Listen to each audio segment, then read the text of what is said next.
Honk. Hey, what's up, everybody? Happy new honk, I guess. Welcome to 2024. Arvanauts, it's good to see everyone. January 2nd, 2024. And it's official. If you are listening to this and you are on this mortal plane, then you have arrived with us. It's a pleasure to have you here, and I'm very glad to be hanging out with everybody. It's good to see you. I'm very pleased that we are here together, and I am looking forward to the rest of January and the rest of 24 and everything that's coming up over the next few months to come. It's going to be great. So happy new year. Welcome everyone. And couple of notes about things before we get started. First of all, if you've not already done so, please follow the channel. Please check out our YouTube with the !ArvTube.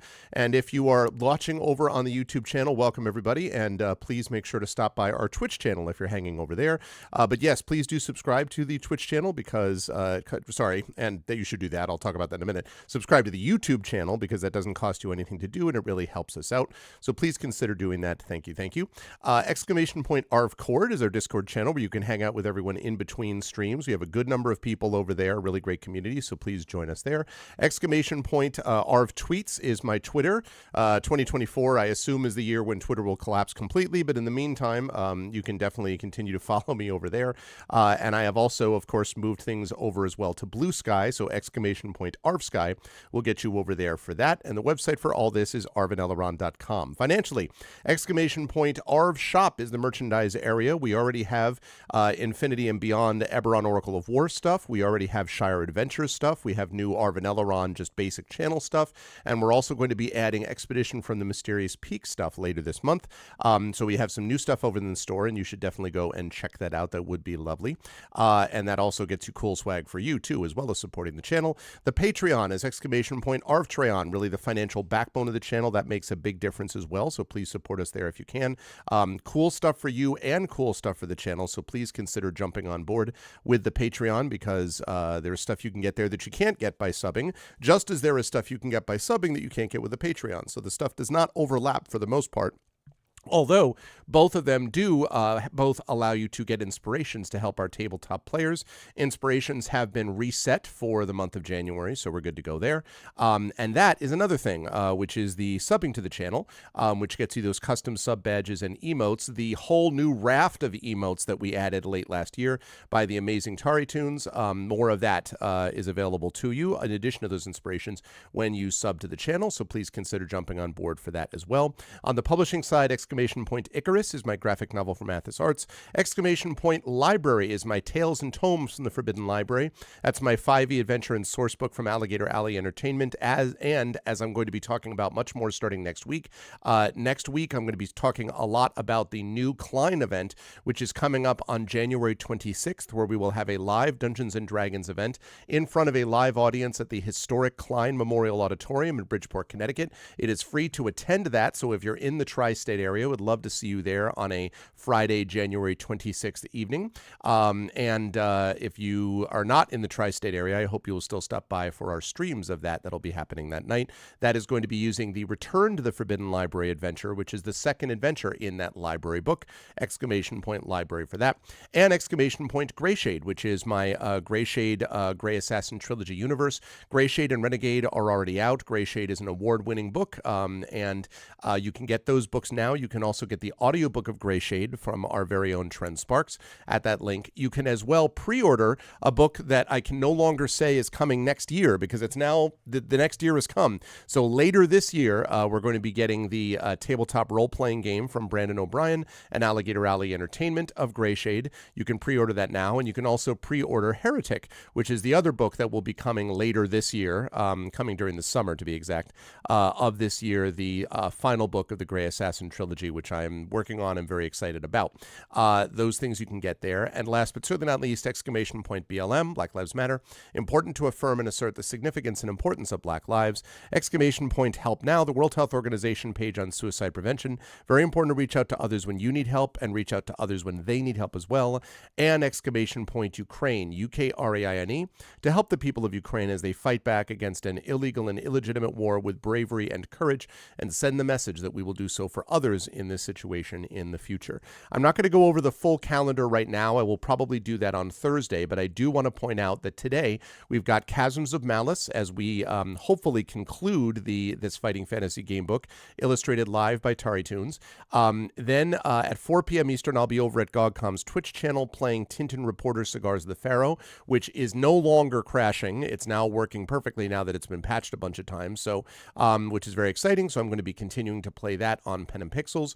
And then I will be back to you not on Friday, but on Thursday. Remember, starting now, since we are in 2024, I'm going to be streaming on Thursdays instead of Fridays. So Thursday night, I'll be with you at 9 p.m. Eastern. I might do a little bit earlier if I can. And I'll be playing some Starfield. A lot of Starfield coming up on Thursdays. And then Saturdays is going to be where we do most of our tabletop stuff that we don't do on Tuesdays. So Tuesday during the afternoon is typically going to be either Gamebook Illustration or Beowulf or the Patreon Fueled Chat Chosen Game of the Month. Thursday will usually be Starfield, whatever video game we're working on, basically, Thursday evenings.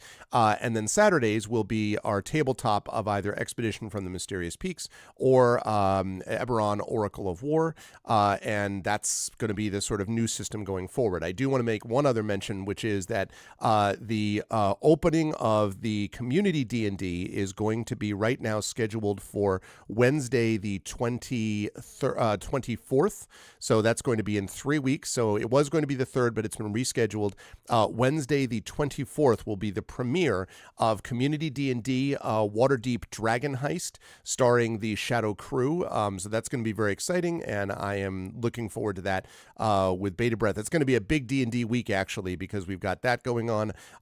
We have got D&D with viewers going on the week before, and then we've obviously got the Klein event coming up on Saturday the 27th. And I will, of course, be live streaming the Klein event on Friday the 26th. So I'll be doing that as well. In fact, I'm just making a note to myself to remember to put that in on that Friday. So yeah, that's what we got going on. Very exciting. I'm very happy about that. But now it is time to unmute myself and let Tari know that we are ready to go. And then I'm going to unmute her. And last, or not least, I'm going to head over to reveal the crew, by which I mean myself and Tari, and the artwork that Tari is about to do, which I will reveal in just a minute. But before I do that, Tari, hello. How are you? How's life in the universe? Happy New Year and all that. Happy New Year. What was your New Year like? Did you have some big celebration? Frohes Neues and gelukkig Nieuwjaar. I don't know any other languages to say that in. I'm sorry. Yeah, things are good. What did you do for your New Year? I ate food and watched what's it called? Shaolin Soccer with my boyfriend. Okay. Yes, it was a very quiet evening. I was not at the mood to party. Okay. So we just went to dinner at the boyfriend's parents' place and then left like at 10:30 or something, because I didn't want to have to deal with all the party people outside going off fireworks at midnight. So yep, it's the issue. Yeah, you can I would have stayed till past midnight if we could have just left after midnight, but that's not the possibility. Then you have to wait an hour for people to clear out of the streets. Yeah. Otherwise, you might risk your car getting hit with fireworks. It really was not that. There were not that many fireworks around here. I thought we were going to get more of them because we had so many during the July, American Independence Day stuff. But we had a few here and there, but it really wasn't a big thing this time. I don't know why, but anyway, okay. So it was a nice, peaceful ball dropping thing. That's good. We don't do a ball drop here, so. Oh, right. Sorry. I'm thinking only New York does that, right? Yeah, I guess that's true. So we had a peaceful ball drop. You had a peaceful celebration of just eating and watching some stuff with the boyfriend. And of course, watching Dinner for One, which is a time-old tradition in Germany, and so I've heard also in Denmark. I see. There's this classic, British TV sketch, I guess, from, I don't know, the 30s or something. It's old. Wow. Which got picked up by the northern German broadcasting station back in the day, and they like invited the actors over from that sketch, the comedians, and like did like a whole thing where they like properly filmed it and everything, and that gets like played every year on New Year's. All over TV in Germany. That's a big tradition here. That's very here, cool. back home. I'm not in Germany anymore. I keep forgetting. So yeah. I see. Well, that's cool. So you had and now we are here. And then the last thing I'll ask you before I reveal the brand new super like work that's never been done before. This is like I'm about to show you all. Very, very brand this new. Is like super original. Super original. But before I do that, do you have any New Year's resolutions that you are publicly willing to share this year? Getting my mental health to be better. That's a great resolution. I mean, no joke. That's a great resolution. Absolutely. That's a great resolution. That seems like a good one. Mine, which I will publicly share, is two things. I obviously hope for professional success in various endeavors I'm doing, but those are not my resolutions because I think those will come from other resolutions, which are one, stay connected and with family and friends, and try to continually concentrate on those things, and mindfulness in the moment, because my feeling is that the mindfulness in the moment stuff has just been from all angles of my life. I've been hearing and getting suggestions about that as a positive thing, and I think it has had a positive effect. So that's my resolution: is family, friends, and mindfulness in the moment, and the rest of the stuff will come, I think, as a result. So yes. And of course our resolution with you, chat, is to make sure that we complete this game that we are playing today, bringing the assistant chef to his Conan position as leader of everything, which is no the resolution here is HD. Is it? Yes, that's actually true.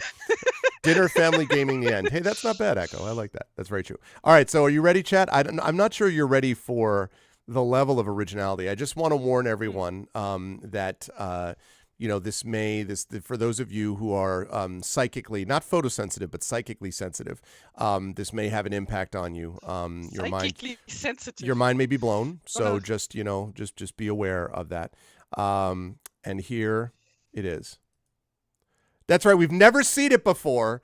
Never before in any time from now since have we seen original work of this level. Now, I want to ask what this is a classic interview question that I think is really important. Where do you get your ideas? So where did you get your idea? Where did you get your idea for this epic work? Yeah, it comes from that one time where I saw a giant human-sized rat eat an entire orphanage, and this inspired this original character called Mickey Beard. This is where Tren can't say demonetized. Like Tren would not be able to do his classic. Like I'm like, no, it won't be demonetized. This is all public domain, and and so as you can see, Tari's made a totally different. Not at all related to another public. No, this is an original character. I know. I mean, obviously. Yes, I can see that. I do like the idea that the foot is up, ready to stamp. Yeah, it may seem like it's just cute. I was just trying to give him like a dynamic pose, like he's like doing a little dance. Right, yeah, exactly. Because a little known fact about me, I actually really like drawing Mickey Mouse. Oh yeah? yeah, actually, like I like to doodle him in places. I see. Because I just really like his shapes and design. It's just fun to draw. Wow, not because I'm like really in love with like the character, because there isn't like a lot of character going on with Mickey, right? Well, so Triffid says, really like his design. Triffid says to put some red around the mouth. Sanguine Hayes says the mouse would totally eat an orphanage. And Nari says you missed an opportunity to call him Mickey Mouse, not like M-A-U-S. That's yeah. Mickey Mouse. Wow. You mean red around the lips, like so? Haha! I'm a drag queen. I'm actually Minnie. Oh no, Minnie is not public domain. So Minnie is. That's true. I'm actually the person. No, but then I can just like put Mickey in a dress and say, no, that is not Minnie Mouse, the copyrighted character. No, this is Mickey Mouse in drag. Their relationship is a secret relationship anyway. They can't, it's the worst kept secret. Everybody knows that they're an item, but you can't talk about it legally. What? About these things, Mickey and Minnie. What? Why? I'm just joking about the whole public domain thing. Yes. That it wouldn't have that. Yeah, Triffid said she meant bloody teeth, but you do you. Yes, I know what I mean. I know what you meant, but I thought this would be funny. It was actually the first thing I thought of because, like, that's like the classic, right? How do you make a character look female? You slap red lipstick on them, right? Right. It's like putting a bow on Exactly. them or putting them in a dress. Yeah, exactly, Mur. Like Mayor and Marnie and Stardew. Yeah, everybody knows. Like everyone knows the drill. But and by the way, to Mur and to everybody, Happy New Year, incidentally, to everyone in chat. It is good to see. I love eating orphans. Wow. I love get eating to say orphans. that I am an orphan. I love eating orphans. Oh boy. Oh man, 2024, year of the dark. Anyway, but Year of the dark. it's Year of the dark. oh my Wait, gosh, what document is it? it's great. I love eating orphans. Anyway, it's good to see everybody, and yeah, Tari and I are back. And actually, Tari's going to be with us for the next 2 weeks because she's going to be here for this, and then next week, chat. Next week is the premiere of season 1 of Beowulf. Season 1 of Beowulf is happening next week, which also reminds me I need to follow up on video, on Beowulf intro video. Okay. But yes, that is happening next week. Tari is going to be the first one up.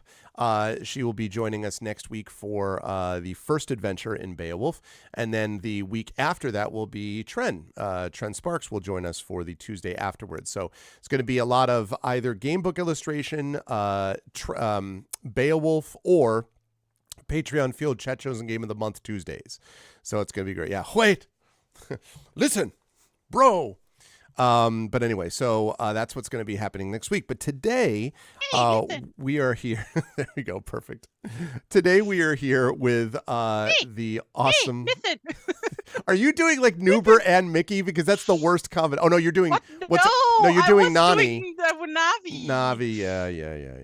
Every time you say that, I immediately think Noober, and then I'm like, oh wait, that's right. Because see, the thing is, I played Ocarina of Time so late that I actually played it after I played Baldur's Gate. So I always think of Noober. I never played Ocarina of Time myself. Well, I did Backseat Game when I was a kid with my best friend, but you didn't actually play yourself? Yeah. No, I didn't play myself because I never had an N64. So I see. I've seen so many speed runs at this gamer. point. Yeah. I was raised on PC. Yep. Although now you have your Switch, so every now that's a little bit different. God-fearing citizen. Right. That's right. That is right. So, so we're here, chat, and we are ready for awesomeness. So this book, for those of you who did not know, is this one here, Chasms of Malice. And it follows the working of Theodore the Terrific, who is a direct descendant of Tancred the Magnificent.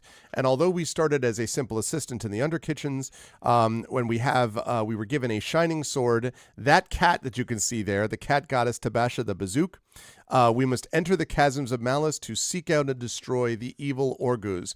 And so far we've defeated one of his lieutenants, Bar KK. The emotes write themselves, as they say.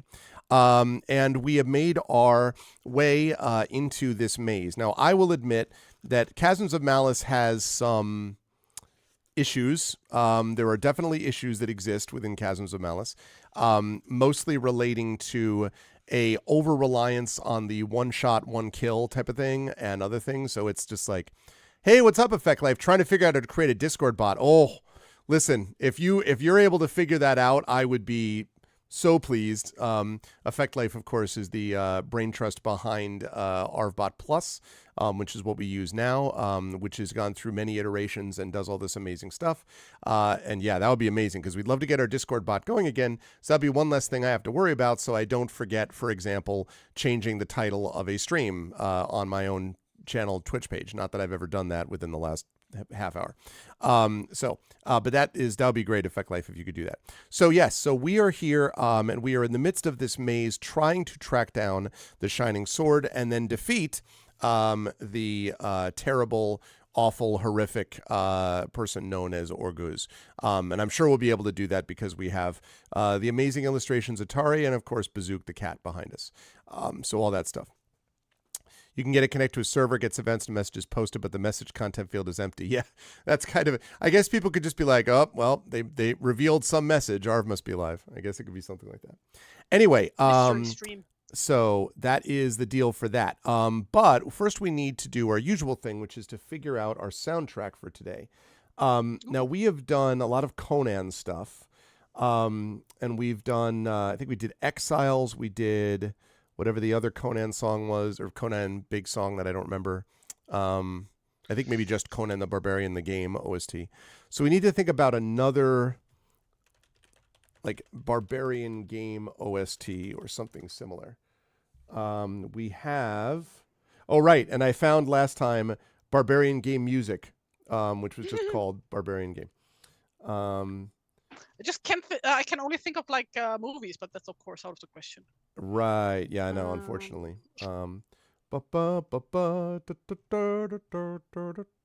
Okay, let's see. Looking to see. Oh, Conan the Dark Axe, huh? Conan the Dark Axe. Maybe we'll do that one. All right, let me jump over to... Oh, wait, we watched that previously. Well, that's fine. Transform your space in... Never mind your advertisements, YouTube. Okay. So, I guess I should be a little troubled that I'm watching the soundtrack from a guy whose channel name is Psychotic Luke. Maybe I should be a little bothered by that, but, you know. Any port in a storm, as they say. All right, let me pop that into Zoom chat so you can see it. There we go. I have popped it into Zoom chat. And here we go.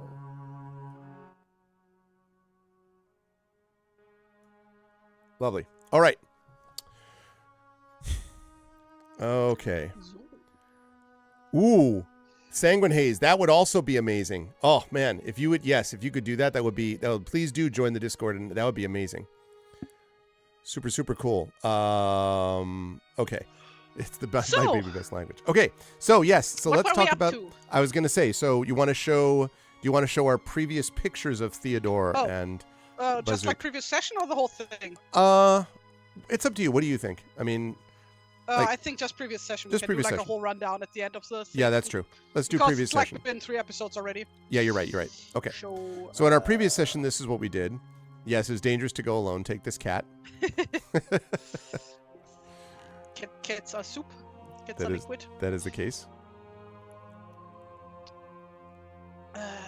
Oh yeah, our provisions. Right, which is basically just like drink constantly. Yes, because we needed some food for sure. Okay. Just drinking and bleach to keep us healthy. Yeah, exactly. Oh right, this is the one that got more and more freaky every time you did it. Right, you're just like, here, look at this, look at this. That was like the snake dude. Oh yeah, that's what, right, snake. And the one where you were like, I don't even know why he's holding weapons that way, but it looks cool. Which is all that matters. Yeah, I guess. Oh right, I completely forgotten about this. Oh yeah, the like, daily cave bear. The highlight of the. Yep. The daily cave bear. there's your bloody teeth, Triffid. There's your saber-tooth bear. Yeah, saber-tooth bear. There's your bloody teeth, Triffid. Just like you wanted. Oh yeah. That's Mickey the bear right there. Oh, when we were in the ditch and got murdered. Oh, that's right. And we had like these creatures just sitting right over you. Yep. They're just like, and you're dead. That's right. I forgot about that. Good stuff.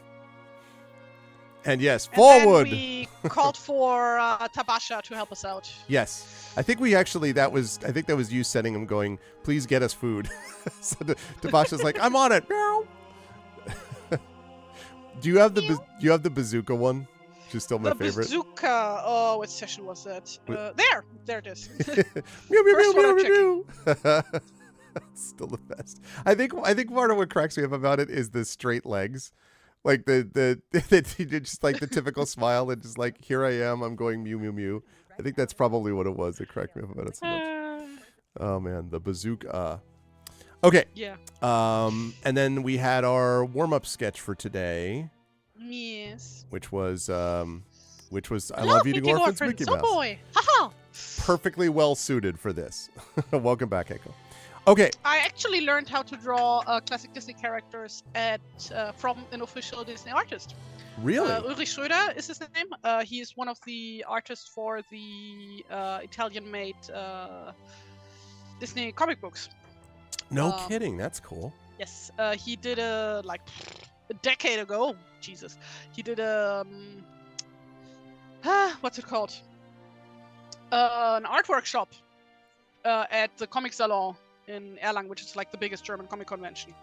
To like teach how to draw Disney characters, which was mainly aimed at kids, but I was also there. was kind of raising the average age by like 20 years, I think, at that time.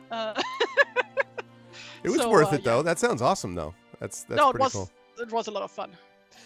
So yeah, I still have like a giant drawing of Oswald the rabbit that he did for me. Okay. Because like cool. He was like drawing on like on a flipboard.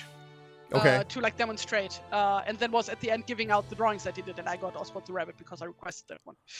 The two that I have that are closest to that story are, I don't know if you know the comic Prince Valiant. That was I actually have an Prince original. Eisenerz is his German name. Yep, I have the original. The artist behind it of that comic strip did a like full like portrait of one of the characters at the Comics Museum, which is in I think it's Massachusetts. And so yeah, that was from when I was like, I must have been 9 years old, 10 years old at most. Like, so yeah, that was a big one. Why is that doing that? Okay. Nice. And then the other one was there's a comic artist. This is for younger kids called Orly, O-R-L-Y. Not the O really, but although I'm sure that's what it's trying to do. But it's about this owl that basically doesn't talk at all, but just like all in word pictures and stuff. And so my daughter really liked that. And so when she was much younger at a convention, she got to learn how to draw some of it. Same situation like of that. But, much smaller scale than Disney, but still. That's cool. I like that's cool that you got a chance to do that. Okay, let's go kill some more goods, shall we? This is the save spot that we have here is 51. So as a quick reminder, chat, we do have a spell of life. We can win any combat where we hit 0 stamina. We auto win with 4 stamina and lose 1 skill point. That's something which will be important, possibly later on, because yeah, this is not an easy game. I've only died twice. We can sense fight.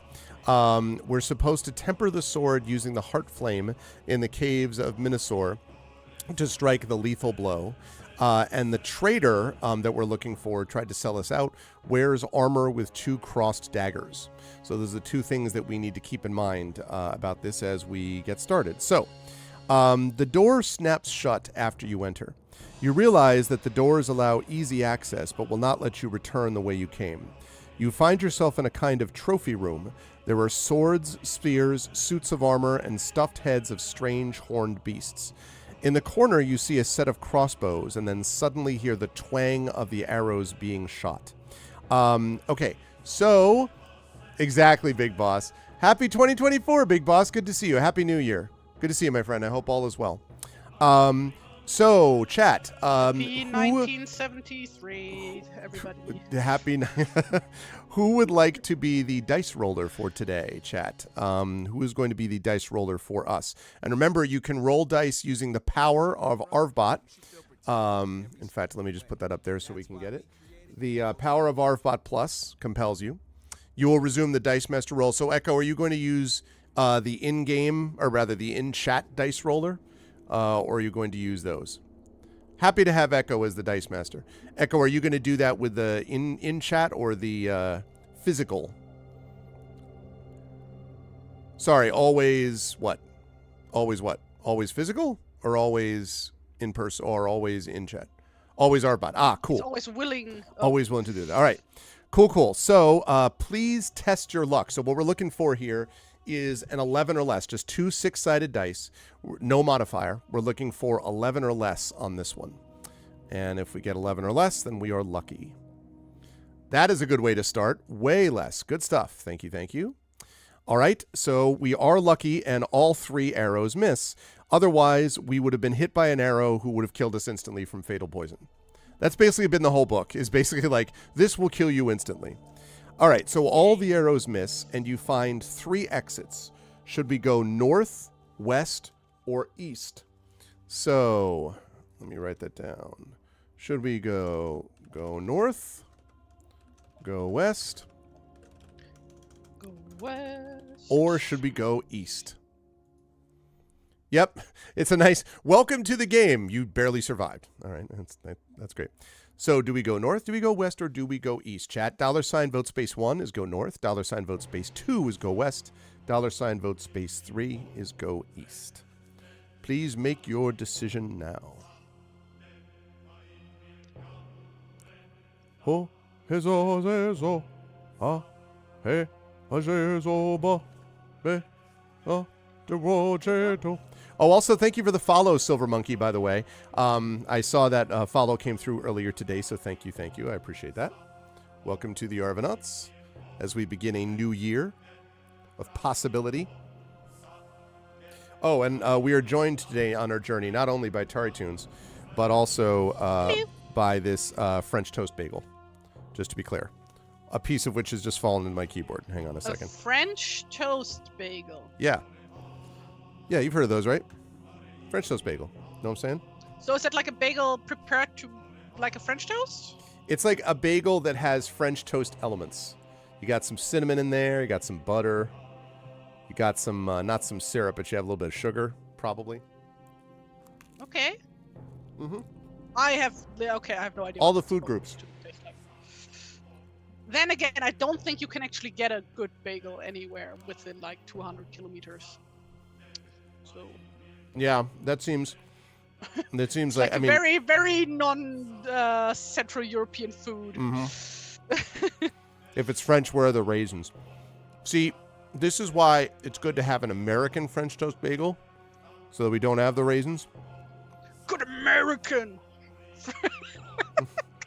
Real, true American. American.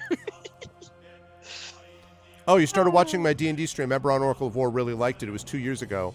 Fancied seeing we're up to now. It's funny. We just wrapped up season 3 of Eberron, actually, and feel really excited to join the community you have. That's awesome, Silver Monkey. We really appreciate that, and that's exactly the kind of thing that we like to see and hear. So welcome, and we're happy to have you. Okay, we also have a tie right now, chat, between 2 votes for West and 2 votes for East. So we need someone to break this tie. Shall we go West or shall we go East? It's true American French toast. American. Yeah, and catch up where you're at. Well, you got time. Is it a freedom toast? We got time. They're now level 11. I will tell you they have freedom toast. We're now level 11. Because like freedom fries are a thing, I have been told. Oh, God, that was like, so... I learned about this through the Team Fortress 2 fandom, actually. Really? Yeah, because back in the day when the Team Fortress 2 fandom on Tumblr was like really big, of course shipping is rampant in that fandom. That's like the bread and butter of that fandom. Right. And like every ship got like its own silly name. So soldier and spy together were freedom fries. Because, you know, one is American, one is French. I love it. That's the whole idea. That's like, funny. What the fuck is this about? Oh, jeez. And that's pretty much the only thing to say about it in reality. Like, no one wastes more time than the American Republican political class. I swear to God. Freedom fries. Anyway, yeah, it's going to take a long time. Well, we just hit level 11. We have just finished season 3. They're going to be going into season 4. I won't spoil anything, but definitely they've been through it. They've been up against it, Monkey, for a while. So, but it's been a lot of fun. And yeah, we're moving into some really super broad, epic stuff as we move on into the second half of the campaign. So, yeah, I'm excited to hear what you think about it as you go through.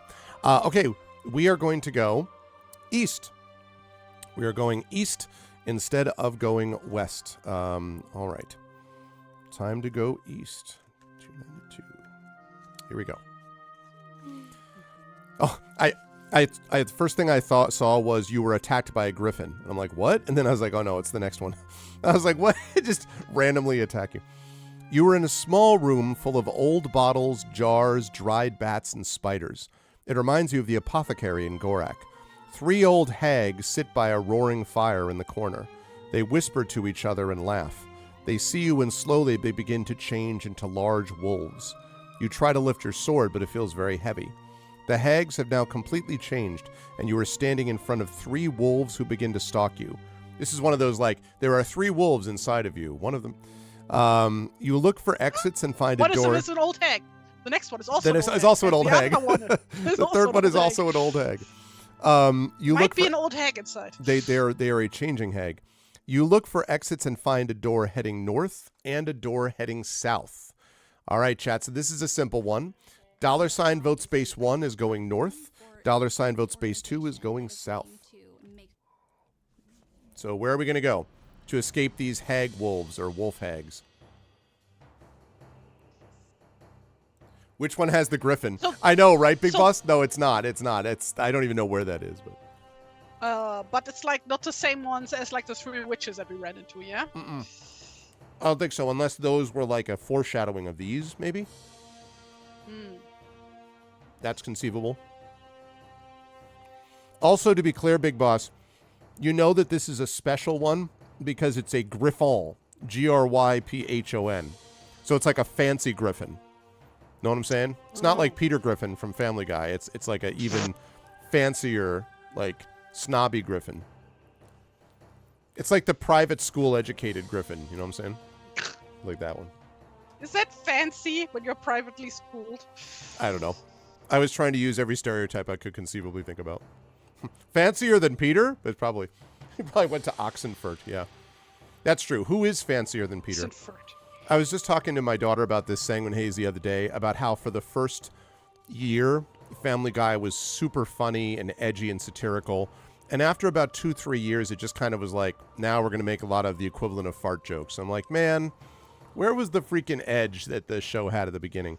Whereas The Simpsons, which, you know, has been through some dark nights of the soul, but the Simpsons continue to hang in there as a show which, because they never went super cutting edge edgy, it meant that they never really kind of lost their way in a way. Like they continue to manage themselves on a certain level. It was interesting.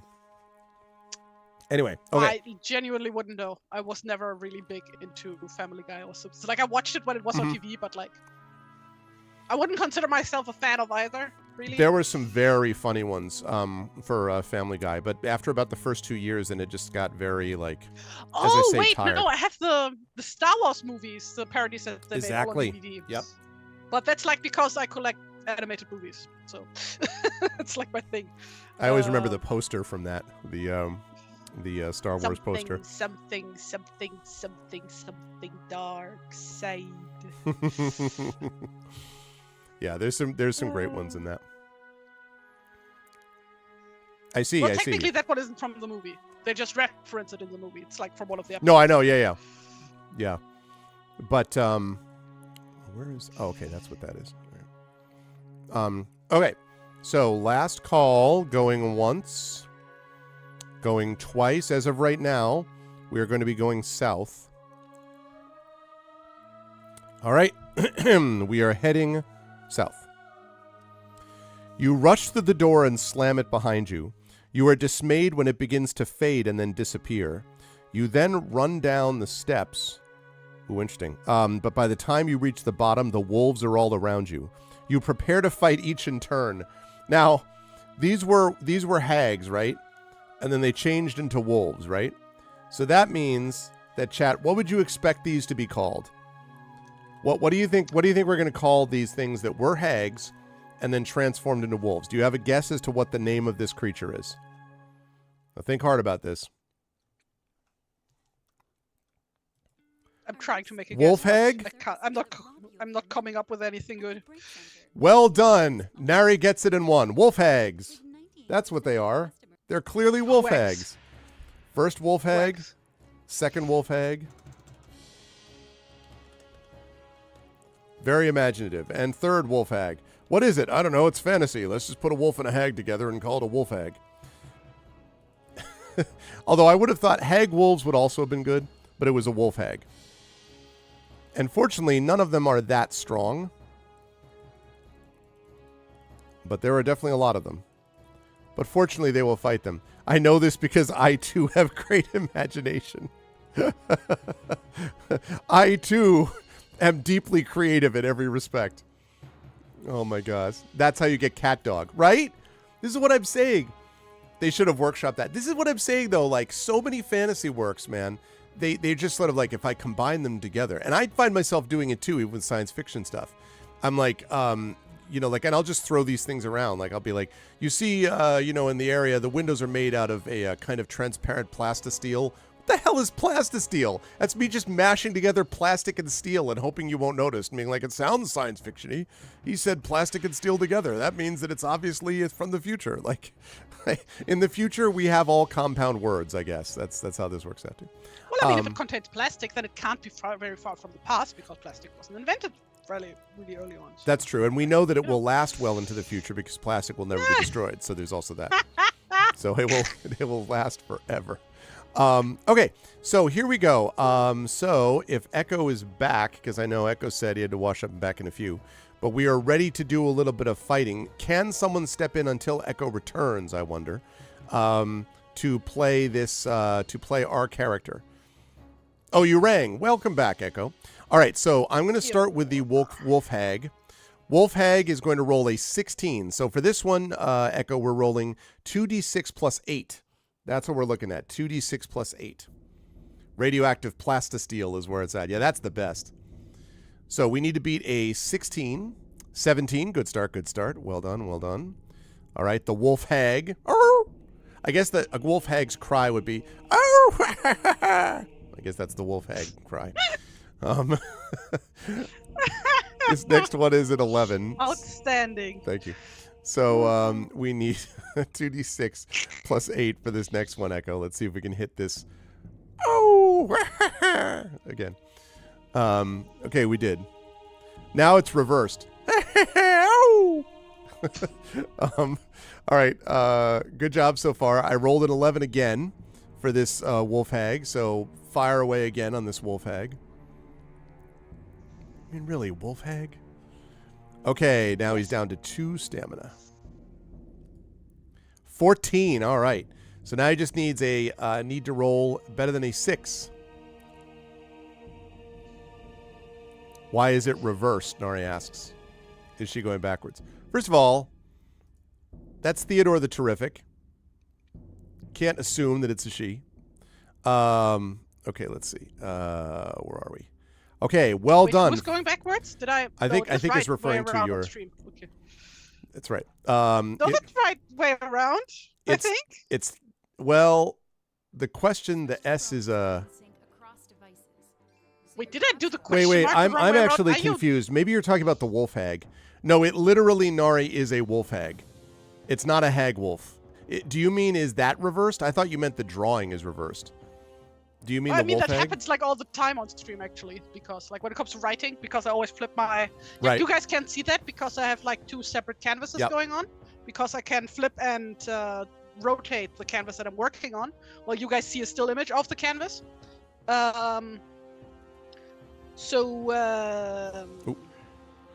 Sorry, ignore that one, chat. The Wolf Hag cry was reversed, and I did a funny that was not funny. Oh. I see. So when she does that, woo, she like goes backwards. Do I have to like shout to him? I think Sorry. he's downstairs. No, I get it. No, I understand now. I was just very confused. Okay, second Wolf Hag. So this is the tougher Wolf Hag, but starts out with a 12. So Echo, if you wouldn't mind, let's take down this second Wolf Hag. See, this should be like a Wolf Hag. Like it's not as like, combined together. A 13. Fortunately, that's enough in this case. All right. I think I'm done with this one. Awesome. Is that looking for the flaming heart or the whatever flaming heart, called. the heart of the fire, the heart of the cards, the flame of the heart? Question mark. I love that one. The flame of the cards. I hope that the cards aren't on fire. I was just thinking of the heart of the cards. From Yu-Gi-Oh. Yes, from Yu-Gi-Oh. Exactly. Okay, 18. That looks good. I like that, Tari. Although there's a distinct lack of Bazook in this, which I think is unfortunate. He's out of frame. Yeah, it's exactly. I assumed as much. Okay, 18 on this one, Echo. So you're going to have your work cut out for you. You're going to need a 10 or an 11. 10 to tie, 11 to beat. Exactly, Sanguine. Very close, but unfortunately not enough. So we do lose 2 points. That's okay. It was not likely that we were going to make it through all of this without getting hit once.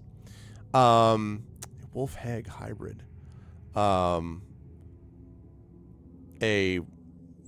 WAG. WHAG. That's the perfect. A whack? A whag. Yeah, they make it as a whag. 16 Echo is this next one, so we need 8 to tie, 9 to beat. 8 to tie, 9 to beat. A wagulf. That's the best I got. 17. Good work. Okay, the wolf hag, the wag, the waggo, the ragu, the ragu, the pasta sauce, is hit. That's 16 now. Another 16.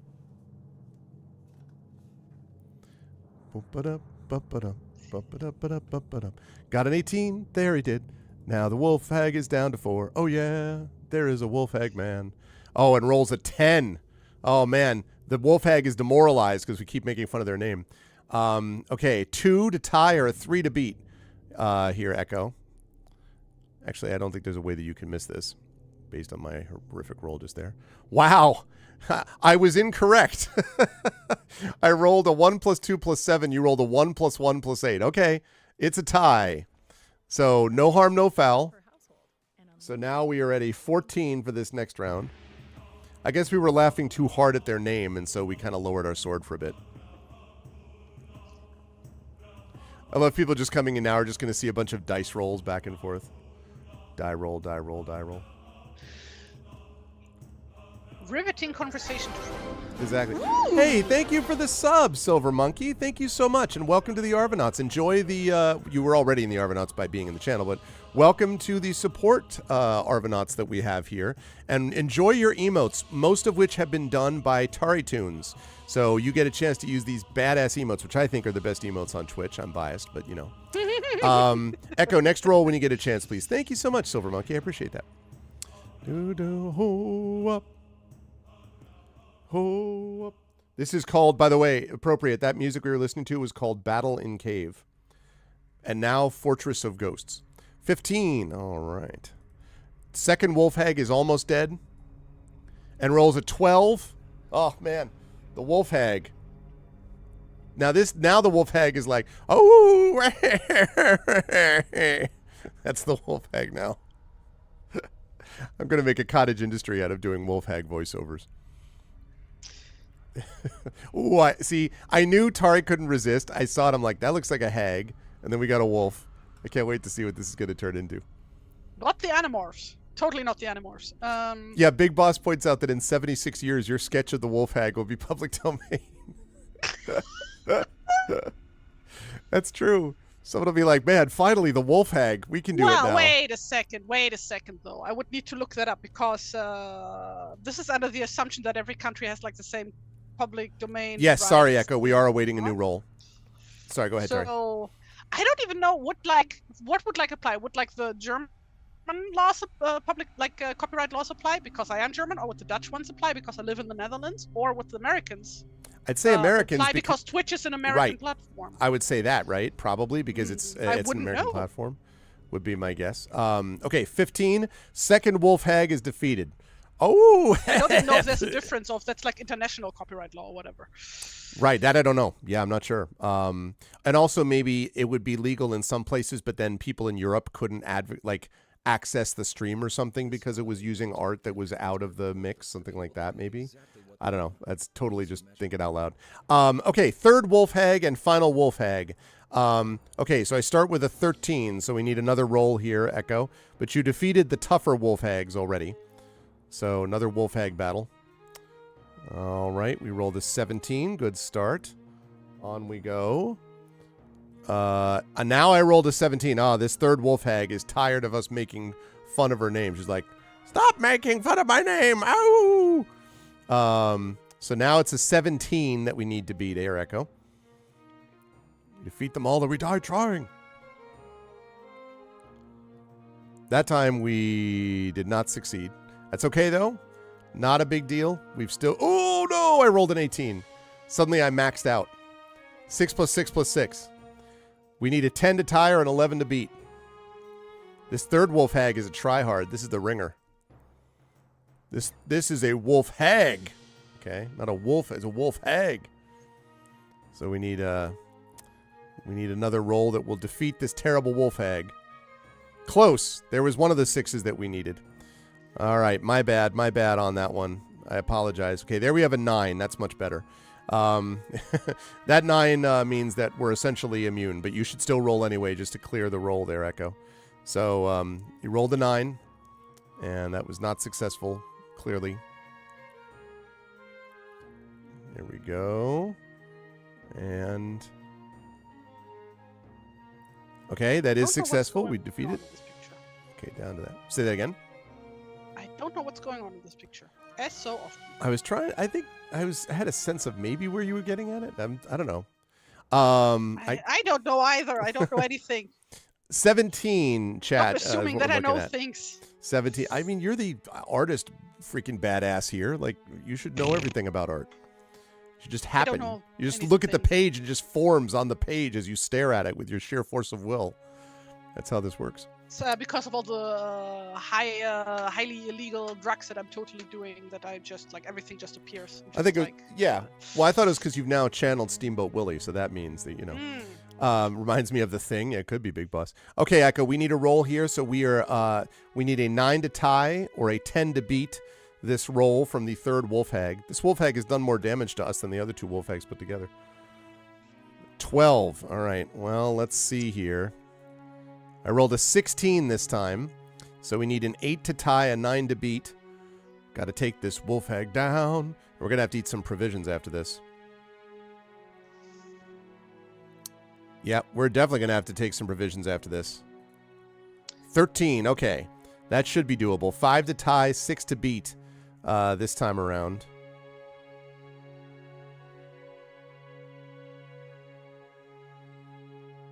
We can do it. Oh no! A 12. Oh, we're in trouble. 13. 13, come on, take this thing down. We need a 13 to tie, a 14 to beat. Oh my god, it's a tie. Another 13. Come on, we can do it. Let's go. We can make it happen. There we go. Okay. 2. We only got one more hit. One more hit. 12. Okay. One more hit. We can do it. We just need a 12 to tie, a 13 to beat. 18. Yeah, let's go. With 2 health left. The final wolf hag falls to the ground, upset and unhappy about their existence. All right. Without even asking, we're going to do a provision here because we got smacked around here quite a bit. In fact, I'm going to do 2 because we need to at least get up to like 10 stamina. Oh my goodness. Oh, interesting. I actually got it. Yeah. Bye-bye, submission, whatever. Thanks, Echo. Okay, so good job. We made it, folks. Not by much, but we did, in fact, succeed. If you survive, you return to the previous room and go through the door heading north. Okay. That's all there is, huh? All right, you just head north. You shut the door and you can hear scrabbling and howling. I'm not really sure why. We defeated the hag wolves, wolf hags. There's more. The door stays shut as you turn around to look at the room, which is long and thin, with exits north and west. Many swords and daggers are suspended from the ceiling by thin twine. Suddenly, a deep, evil laughter booms out, and one of the swords drops. It crashes into the floor close to you. Choose an exit. We can either go west or go north. So here's the thing. We have an order for you. Free banhammers, exactly. So we can either go west or go north. But here's the thing. If we go west, we have to survive a series of these one-shot, basically, yeah. Exactly, Triffid. We have to survive a series of these sword drops. North is harder than west. And what I'm thinking is that maybe that means that north is better. I would think-ish, maybe. If we were going to do that, north might be better. So the question is, do we go north? Oh. Yeah, okay. Never mind. Just roll the dice. I'm not even going to give this as a choice. I went and I took a look. It's another one-shot, one-kill thing. No, I'm not even doing that. Oh, God. All right, so go north. So I need you to... I want you to roll a die, Echo, for Roll for you. So roll a die, please. Just a 6-sided die, and let me know what it is. Actually, you can do it on stream. Actually, just 1d6. No modifier or anything. 2. Okay, 5. All right, good. Do that again, Echo. We dodge left here. That's a cool wolf. Thank you. You do. Yeah, no, you did. You did say that. Okay. And then do another one like that.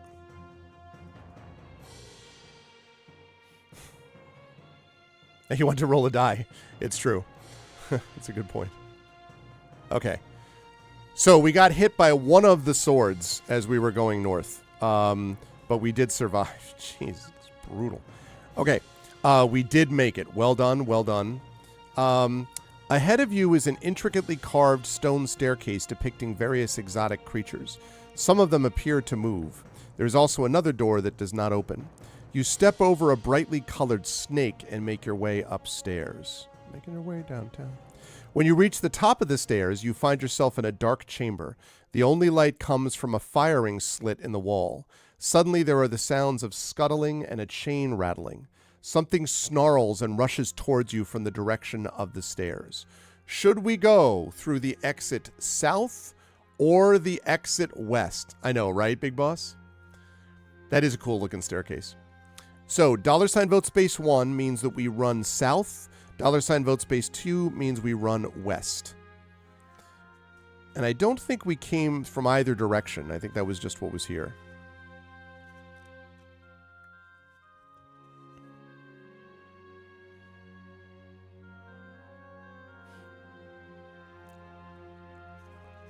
Exit stage left. All right, we have vote west. We have vote west.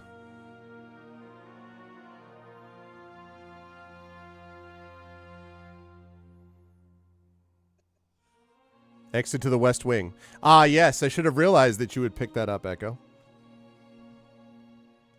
So you're really liking West Wing, Echo?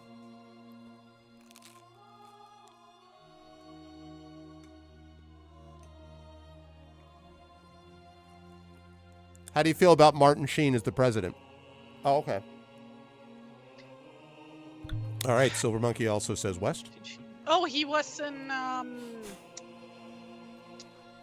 damn it. Racing Frankie. Mm-hmm. Yeah, there's been a lot of good stuff. Yep. Well, that's like the one thing I watched that he was in. I know he was also in other stuff, but like... And his whole family, like Charlie Sheen, Emilio Estevez. In Young Guns. I don't know who the letter is. Echoes all about the way the President of the United States puts on his jacket. There you go. All right, last call, last call. Last call, and...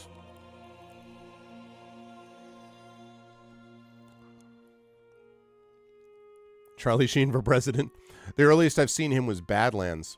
That one I never saw. All right, so we are going west. I'm here to tell you that's a good thing, because if you went south, you would have insta-died. Again. Cool. I just, yeah, good stuff. That's great. You were in another room. In the corner stands a figure wearing a black cloak. You grasp your sword firmly and approach the figure, fearing the worst. But the figure does not move. When you get close enough, you find that it is made of some powdery substance. It changes as you watch it and begins to resemble a kudam. You guess that the power of the shield is waning and that the 7 fell servants of Orguz are beginning to multiply. You know that you must hurry. You find a door heading, stop me if you've heard this before, chat, south or a door west. Which means $vote space 1 means south, $vote space 2 means west. We continue to go.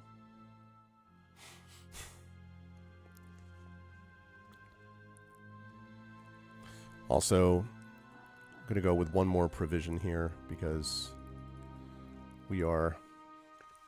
The food situation, the hit point situation is not great. All right. We have a bunch of people who's like, let's continue to go west.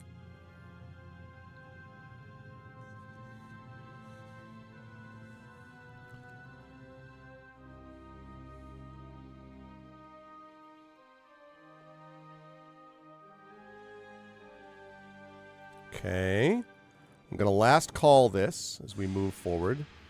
Oh, wow. I see what's happening with this drawing. This is good stuff. Thank you. See? You knew it was going to get there.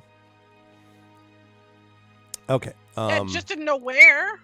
Well, but I mean, do we know which direction also? Like, I mean, are we going from hag to wolf? That's what the wolf people are supposed to vote on. That's what they vote on, exactly. All right, so we are continuing to go west. You go into another room. This time there are torches on the walls giving off black fumes. The fumes get thicker and suddenly you cannot breathe. There's one door leading south. You rush towards it, but your limbs seem to respond very slowly. Throw 2 dice for the amount of stamina needed to get to the door. If this is... So you have to roll 2 dice here for me, Echo, please. Just 2d6, no modifier.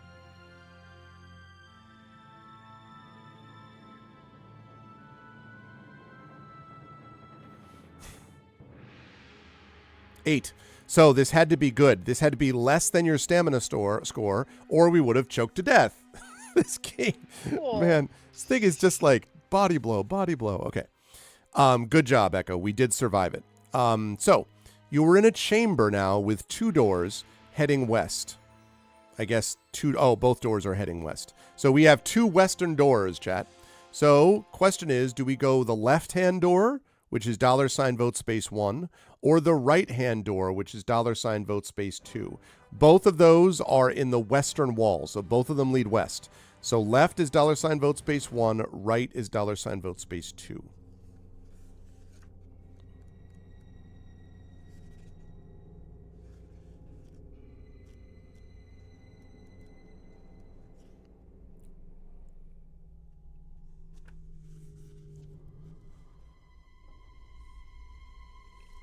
Left, $vote space 1. I left by west. I see what you did there. You left by west. Oh, clever, clever. Yep. I'll eat a bite of French toast bagel for that.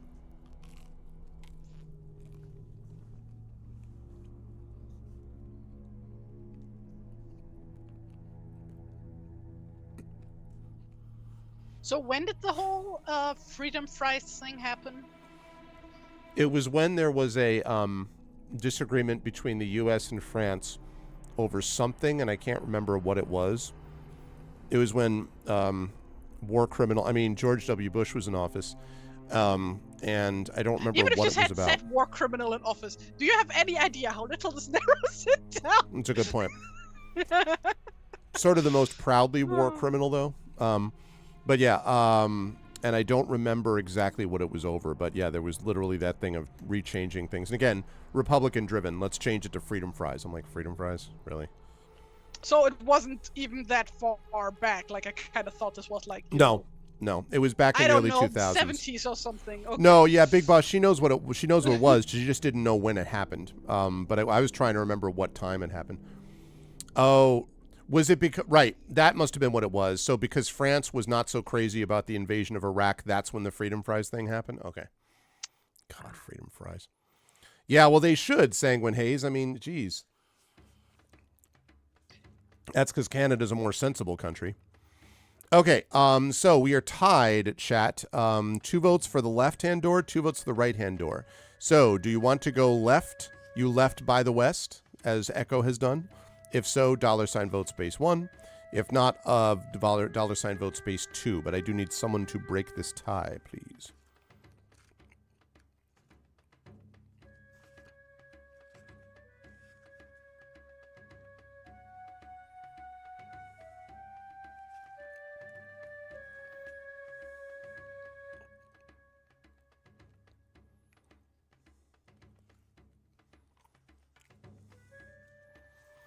Two posters of Wonka. Yeah, I've heard that that's actually a pretty wholesome movie is what I've heard. That it's not kind of like, it's not Johnny Depp weirdness. It's just like, you know, it's like it's the prequel to Wonka. I mean, Gene Wilder to me is the definitive Wonka anyway. People, go watch good movies instead. Go watch The Blue Heron, The Boy and the Blue Heron. That's a fantastic... I don't want to spoil. I really like the movie. And I think everybody should go watch it. I heard it's really sad, though. It's a Ghibli movie. What do you expect? Well, yeah, well. All right, so $ vote space 1 chat is left, $ vote space 2 is right. So I need someone to break this tie. Can someone within chat make the decision? $ vote space 1, $ vote space 2. Right now, we have Echo and Trifid have voted for left, and Big Boss is added to it. A third one of the animated film Migration. Actually, my son and my mother-in-law just saw Migration. They said it was pretty good. Migration? I don't know that one. New, just animated movie, I think DreamWorks, that just came out right after Christmas. So what's it about? Migration. I actually have no idea. I didn't see it. That could be like migration period history movie, or it could be, I don't know, about birds. So. No, it's about birds. My son was not going to see a Harriet the one with the movie ducks? on migration. Oh no, that's not DreamWorks. That is Illumination. Oh, Illuminations. Okay. If it is the movie, I think it is. A family of ducks decides to leave the safety Plus, of the New England they pond for often an adventurous rename trip to Jamaica. movies for like local. Wait, what the heck is stuff. this? Why did I? No. We're not going to do Judge Dredd. That is not Conan. I'm going to the top. I'm going to the beginning. That's what I'm doing of that thing. Thank you for the summary there, Big Boss. Okay, so we're going left.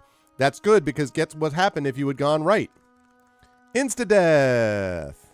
Unbelievable. Okay, you find yourself on a ledge. Suddenly you hear a sound and look up to see a tail spiker on the wall above you.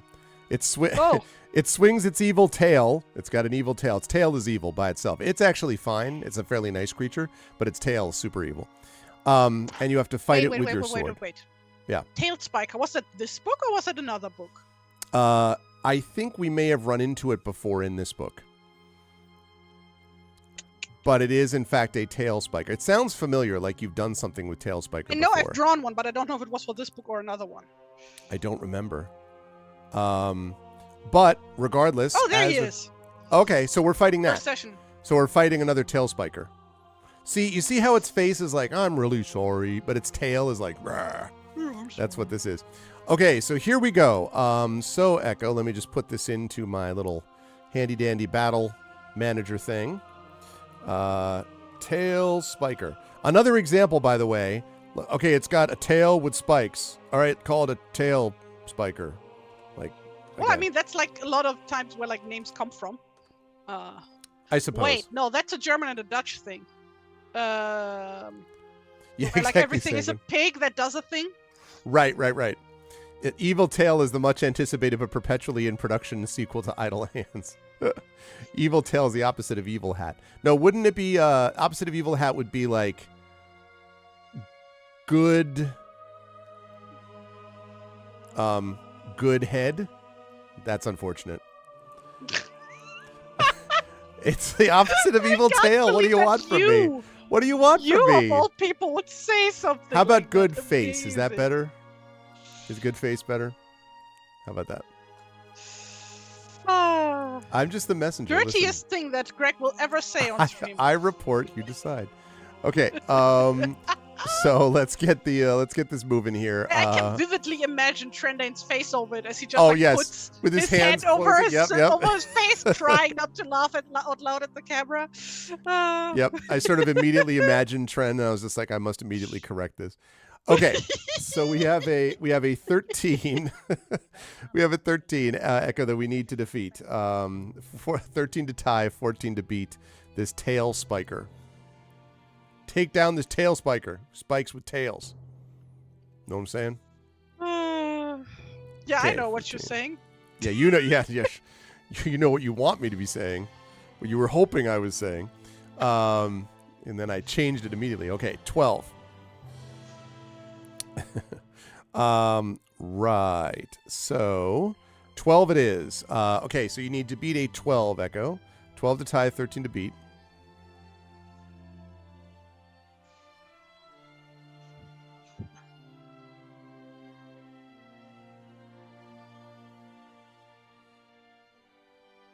I accidentally gave two of them the same exact like face. What you call it? Perspective stuff. Oh, I yeah. know words. I know artist words. Perspective. I can do The words. facing or whatever. Yeah. Which one? What do you mean? Same Okay, so I angle. rolled a 9. So go ahead, Echo. You need a 9 or tie. You talking Top about at the the bottom one. top one and the bottom one? But that's cool, though. You wanted to Yeah, do, but I like, what, a didn't mean 360? to. Oh, I see. Well, No, I meant to make them all different position. I see. Because now the one in the middle kind of seems a bit out of place, I just like its paw. Fine. Because its claw is kind of like, like as it's in profile.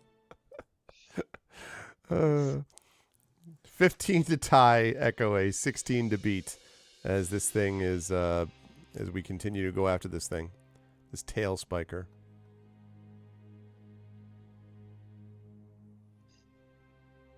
$15.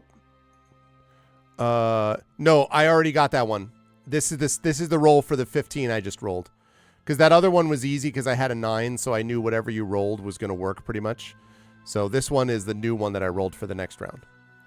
13, yeah, I had a thought that might be a concern. Okay, this time I rolled a 14. So you need a 14 to tie or a 15 to beat. This tail spiker. 16, all right. So now it is down to 2 points of stamina. And it promptly rolls a 19. I guess the tail spiker has decided to show up. Okay, so we need an 11 to tie or a 12 to beat. I apologize, Echo, unreservedly for that ridiculous roll. 16. That was a good effort. Nothing you could do about that. That was all on me. All right, 12. That's more like it. 12. So we need a 4 to tie, a 5 to beat.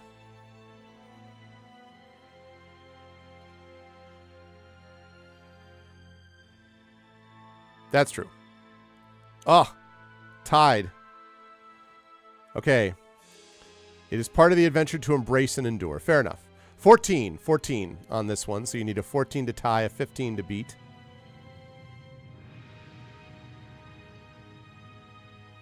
$16. Down goes the tail spiker. Good job, Echo. Good job, everybody. All right. We have defeated it. So, if you survive, you make your way along the ledge and enter another room through an air shaft. They've gone up the ventilation shaft. All right. So here we go. As you step into the room, you hear the flap of wings and the scream of a gargoyle from the tower. It rushes into the room, and you swipe at it with your sword. So, let's see. This is just one-hit combat here. All right. So, let me make sure that I do that. All right, Echo, if you could roll 2 6-sided dice. You're trying to beat a 5. Trying to beat a 5 if you can. As this gargoyle swoops at you.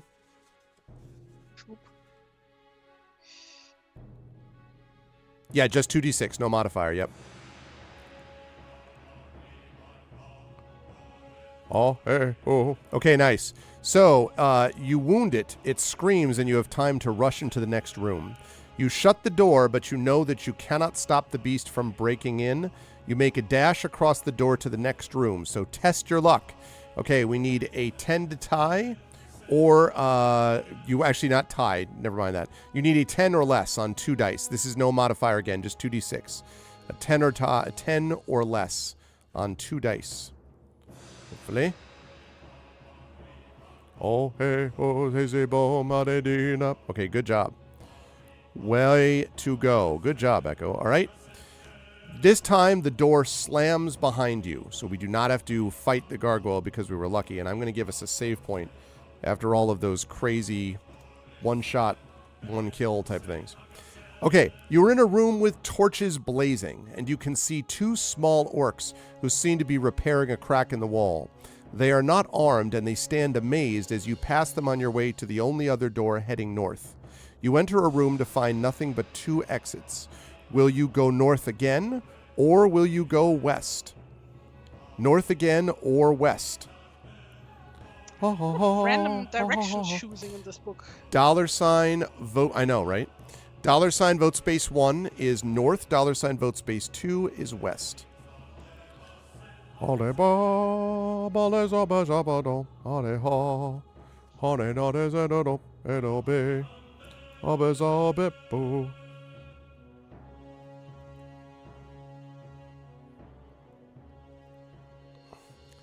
Yeah, I know, it's true, Triffid. That way they can always tell their grandkids. This one time I was working on a crack in a wall when suddenly the assistant under chef comes by holding a sword and a cat. It was an amazing time. Yeah. He just looked right at me and said, good work. Keep it up. He looked at me and said, you missed a spot. He was right, I did. All right, going once. Going twice. All right, we're going west. Again, you have been led properly, chat, because if you had gone to the north, you would have been insta-killed again. I have never seen one of these books with this many insta-kills. It's ridiculous. Okay, the door slams behind you, and you are once again in the dark. You feel the walls, but find no other doors. As you walk around, you step on a little squishy creature that squeaks and explodes with a blue flash. You slip on several others and then realize that the chamber is full of these creatures. Just then, you slip on one of them and your hand feels this. All right, so I'm going to show you this, chat. Let me do this full screen for a minute. Whoops. Right, okay. So I'm going to do this full screen for a minute. You see this.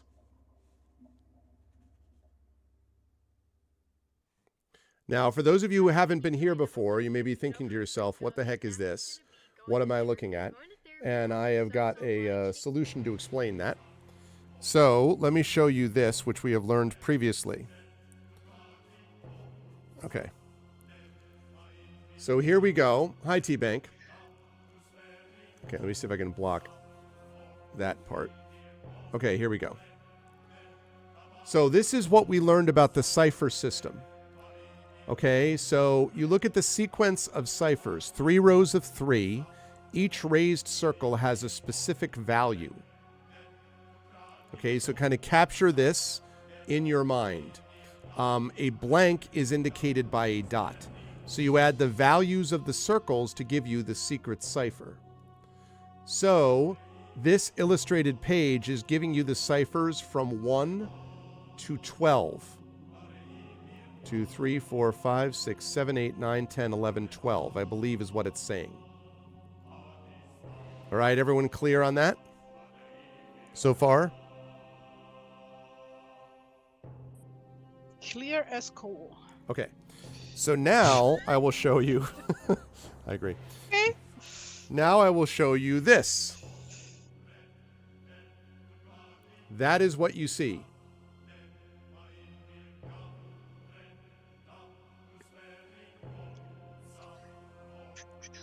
So what do you think, chat?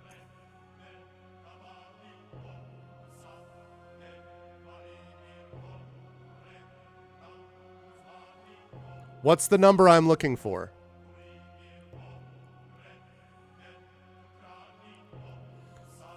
It is clearly a number.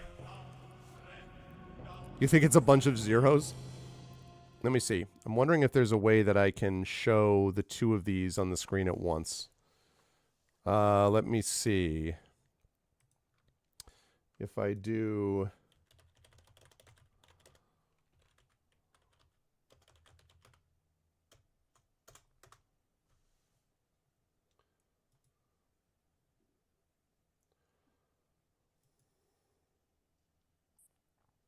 Okay, so,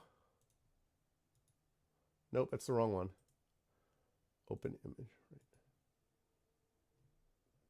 All right, so, I remember figuring it out. That's me every time I do my taxes. That's funny. Okay, I will, let's see. Can I do the internal image? Okay, there we go. So, give me just 1 second, chat. I'm going to cover over Tari's seriously awesome artwork for just a moment so I can show you this cipher thing. And then we can decide what this means. So,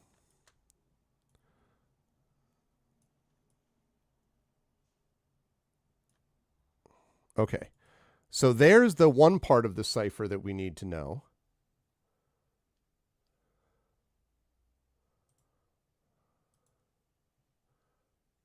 Okay, and then the other part is, let's see.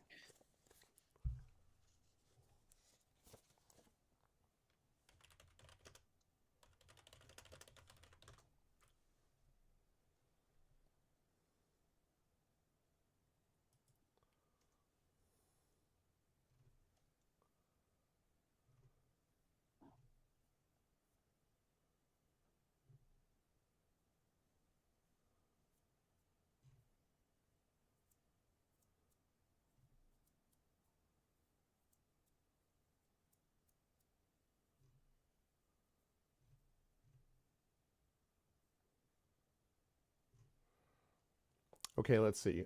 Sorry, just getting to my...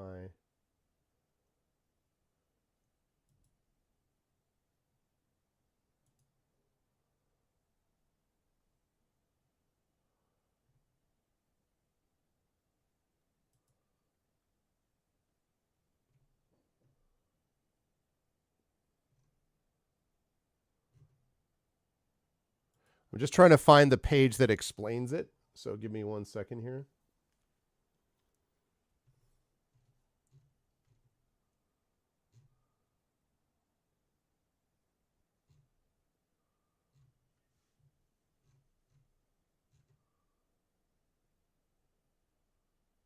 Oh, okay, perfect. I found it. So...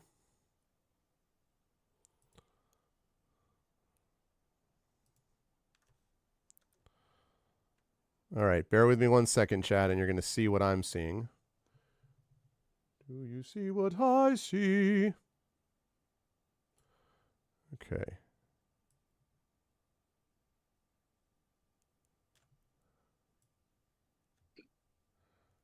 All right. Okay. Actually, can I do... All right, there we go. Sorry, I'll recapture that. Just give me a second. I'm trying to get it so that it's easy for people to see this. Okay, that should work, I think, reasonably well. Okay, so there you go. So on the left, you see so above left, you see the picture. The description of it is down there. So I think that's like each raised circle has a specific value, and a black is indicated by a dot. You add the values of the circles to give you the secret cipher. And we're looking at this one.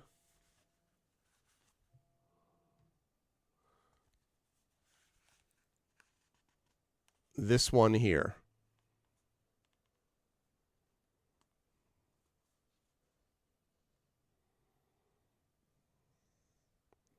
What's up, Shadowed?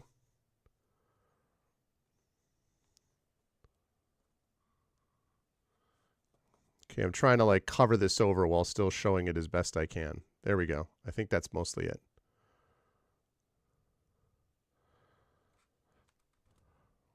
All right, so there's the instructions. There's the secret cipher. And this is not giving anything away. We already learned this cipher. It's just that, you know.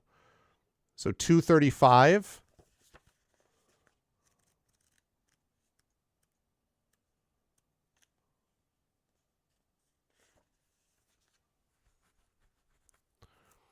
Let's find out if that's true. So the 235, just so I know this, because I think that is actually correct. How did you do that, Echo? I mean, sorry, Effect Life. How did you do that? Because I'm pretty sure that's right. So it's 2 plus 1.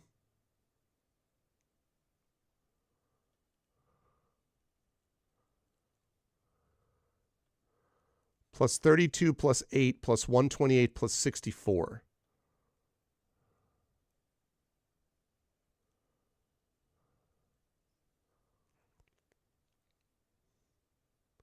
Like this was the part that you looked at the position of the circles and you matched them to the position of the values. And then you added up the values. Oh, okay. 2 plus 1 is 3 plus 32 plus 8 is 40. So that's 43 plus 128 plus 64. Is it? Yeah. That's right. Well, you are correct. Thank you, Effect Life. I don't know why I should be surprised that the mind behind Arvbot would be able to figure that out. But yes, that is accurate. I'm going to close this off for now. But I'm going to reserve the right to return to it if we need to, as we watch the amazing work being finished up here at the moment by Tari. Also, I realize that the music is stopped because that particular one is not there, so we can go with that one. Okay, good. Good job. So, you crawl along the tunnel, crawling in the tunnel, and open another trapdoor. You're in a room with a staircase leading up. You go up the stairs and find another room with doors heading... Uh-oh, chat. There's no western exit here. There is just a door that is heading south. That's the only door. You walk in and the door closes behind you. You stand on a narrow stone path that heads south then east. On either side of the path there is swirling blue smoke. It lies on the ground and seems to create strange and hideous shapes. Suddenly, the smoke takes the shape of a warrior. It stands behind you and swings its sword. The blade crashes on the path, just missing you. I just figured out what this game actually is. I'll tell you what it is in a minute. The blade crashes on the path, just missing you. You thrust your sword through its body, but to no effect. You run into the next room east and shut the door. The shadow passes through the door. You rush on, but the path divides. The one path, however, is immediately blocked, thus leading you to a door east. So I just figured out what this is, chat. This game came out, or this book came out in, 1987. I need to see when this thing came out before I give you my theory. This thing that I'm thinking about.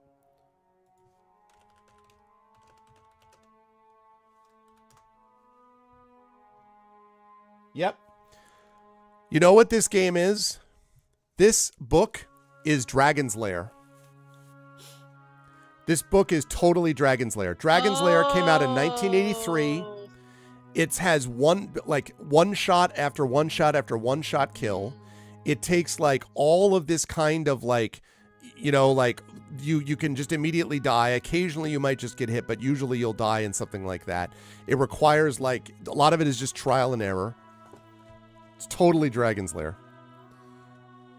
It all makes sense now.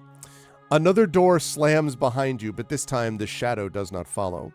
The path is still surrounded by swirling smoke. Suddenly, the teeth of a metal trap slam shut. Actually, snap shut. Echo, could you please throw a die for our position? Just 1d6, no modifier. I'm done with the drawing, by the way. Amazing. That's a really good one. Super, super good. Thank you. Okay. What else was happening? I was kind of zoned out for most of this. As you were doing all of that. Okay. We avoided being severely wounded. Well, we were in the room with a bunch of those blue creatures that like light up and explode. We were trying to figure out a cipher, like a secret, a code in the dark, which we did manage to figure out. We fought the tail spiker. We went past the two, that might be a good one. We walked past the two like small orcs that were not armed and they just sort of stared at us. They were like plastering the wall and we just walked past them. That's a pretty good one. And they just stared at us. Okay. So good job, Echo. We have to do that one more time, please. So roll one more die. That's right. Dragon's Lair was an ancient form of coin-based entertainment happening at something called the arcade. Very true facts. People did watch Stranger Things, I'm pretty sure. So That's they true. wouldn't know about Dragon's Lair. Man, so much time spent at arcades in my youth. So many quarters used. Okay, so we did not get trapped one way or the other. It wasn't actually a thing in Germany.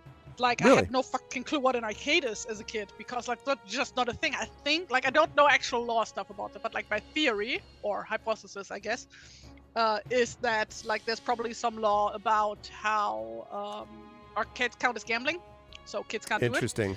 I mean, the arcades of today, like if you go to like the arcades of today, at least in America, like at the, Dave and Buster's or the equivalent of those things, they give it all this stuff called tickets, and that's not the way it was back in the day. Is you went to try to get a high score. And I remember. But like you still had to pay money. Oh yeah, you were paying quarters. That's right. And some of them were like Dragon's Lair was $1 per play, which was an ungodly sum. So if you wanted to play it, you had to be really good at it. You're going to run out of money really quickly. Gauntlet was another one of those. It was a big quarter eater. But the one that I was best at, and I was very legit back in the day. I'm still quite good at it. Was Galaga. That I was really good at. Super good. Contra was a really awesome game as well. Not the Nintendo one that most people know. That one never got released in Germany. Well, I mean, I'm assuming by now it got released, but like it was too violent. Yeah. Oh, so, really? What about Rygar? Did you ever have Rygar there? I have never heard of Rygar. Oh, but, really? Wait, which one was it just now? Rygar is the one with like a. No, the one before that. Oh, Contra. Contra, yeah, because then got like reskinned and everything, and got released as Super Probotector, and everything was robots now because interesting. That's fine. Killing robots is fine. It was pretty cool. Like I have great fond memories of that as I went through. It was pretty cool. Okay, so as we continue on, the room, let's see, is pitch black. Slowly, you begin to discern the sparkle of glass. Ooh, it gets brighter and brighter until the room is full of mirrors. Ooh, we got a good one here. All right, let's see.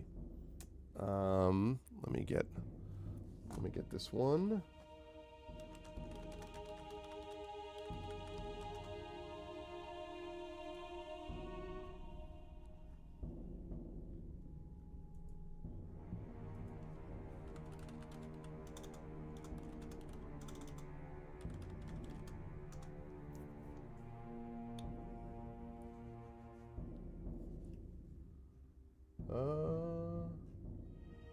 Do I not have... Oh. I found... Apparently there's a later fighting fantasy called Portal of Evil, but I only took a quick look at it because I'm looking for something else, so I thought it said Porsche of Evil. Okay. I want a Porsche of Evil. BMW of good. Okay, let's see. So... maybe this is it. I'm trying to see if I can find an image so I don't have to do the more lame version of me showing you in the camera, but I may not be able to do that. Oh no, I found it. I found it. Okay, here we go. This should be fun. So let's see if I do this. Not that one. If I do... not that one, but... okay. I will show you the picture as Tari is working on her picture, chat.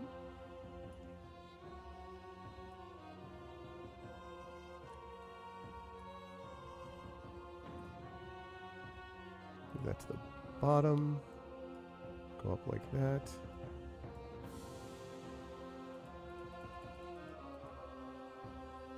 Okay, cool. I got it. So, this is, chat, what you see. Porsche of Evil. They reissued the same Evil, but with minor tweaks. Exactly. Oh, man. As a kid, I always liked Porsches. I was always like, those look like cool cars. Okay. It gets brighter and brighter until the room is full of mirrors. One of the mirrors shivers, and there stands the Dark Lord Orguz in his diamond and glass armor. Strange beams come out of his eyes. Then you see two other figures of Orguz. They all laugh at you and arrogantly dare you to strike out with the sword.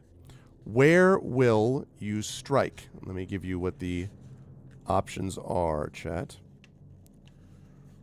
Where will you strike?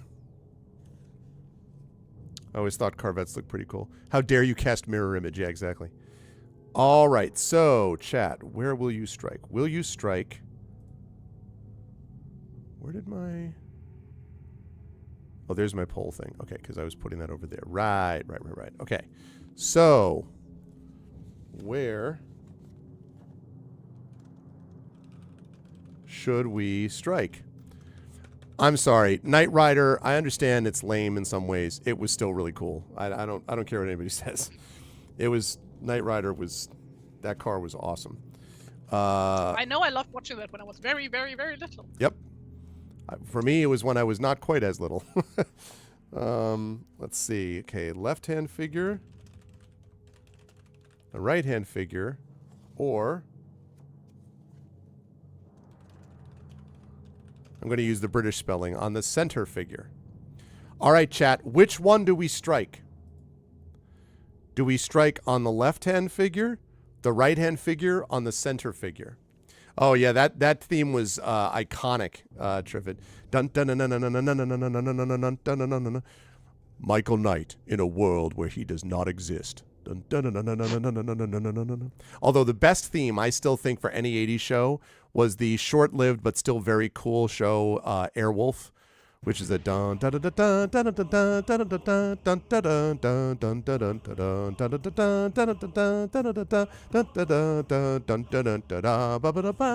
dun.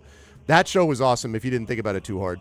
Because if you didn't think about the fact that the federal government would allow an individual to just hold on to a nuclear-powered helicopter that was like the most powerful helicopter in the world, like, and they're like, yeah, you can have it, and we'll just let you keep it in the Mojave Desert or something. That was, if you didn't think about that part too hard, it was great. Plus, Ernest Borgnine was in it, which was automatically good. Never-ending story. Ah. But see, I left Book that. was better. I left that out, though, Silver, because that was a movie, not a TV show. That's all. There was another one. Okay, I've done this one before. Does anyone know? So, okay, we have Kit. We have the self-aware car, right? We have the computerized car in Knight Rider. We have the amazing, unbelievable helicopter in Airwolf. There was one other 80s thing in which a motorcycle was the main thing. Does anyone remember what the name of that show was? Where the motorcycle was this, like, badass motorcycle that... Very similar. It's to the car and the helicopter concept, but motorcycle. No, not Chips. No. Very different. That was yeah. Those were, but that was like more realistic. I'm talking about like, futuristic tech type of stuff. I mean, I don't know how realistic Chips actually was, but you know what I'm saying. Oh, T-Bank already said it. I'd missed that. Street Hawk, yeah, my bad. It was Street Hawk, yeah. I totally missed that, T-Bank. I didn't know you had already said it. Yeah, that was very much the C movie knockoff. I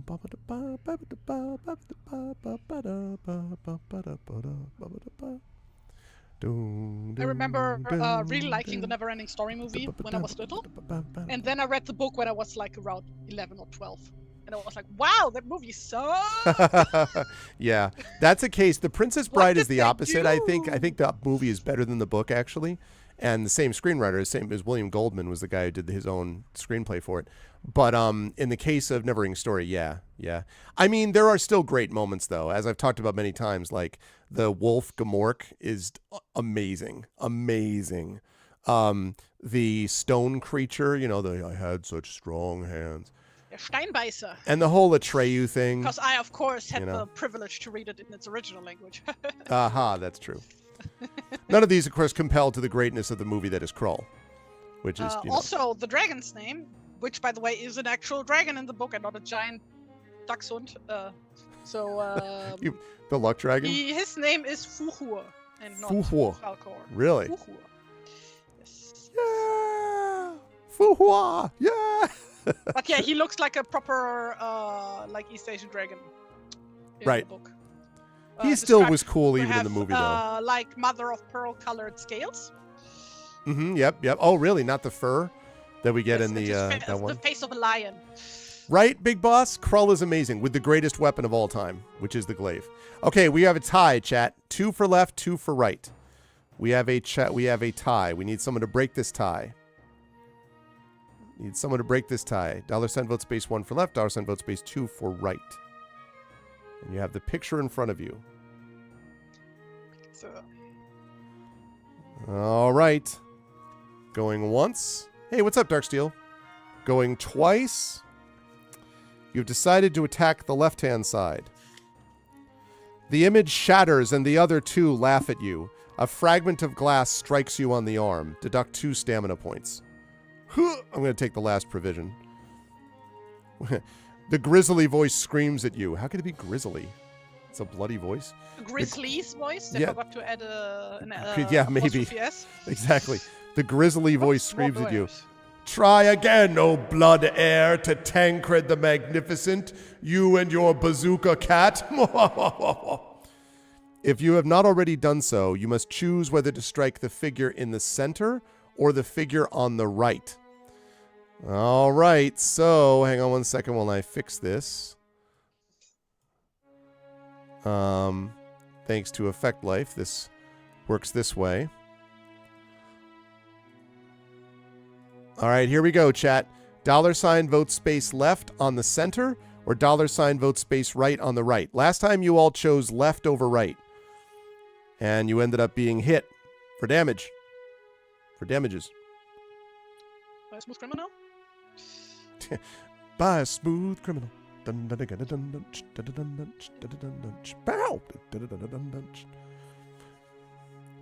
Chat, are you okay? Chat, are you okay? Are you okay, chat? You've been hit by... Bow!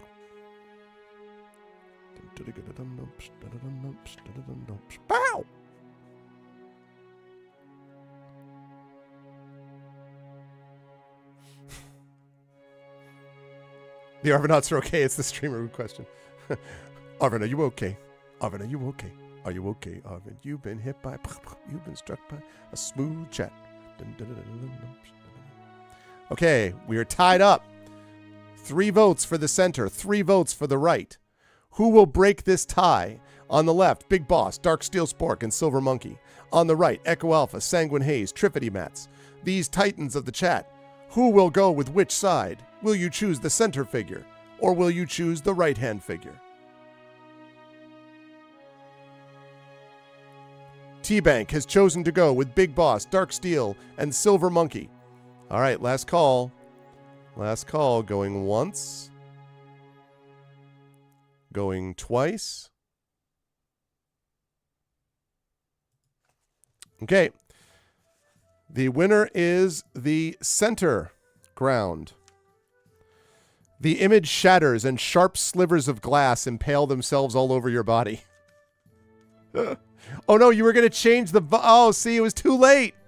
Big Boss, we lose 2 stamina points. Oh no.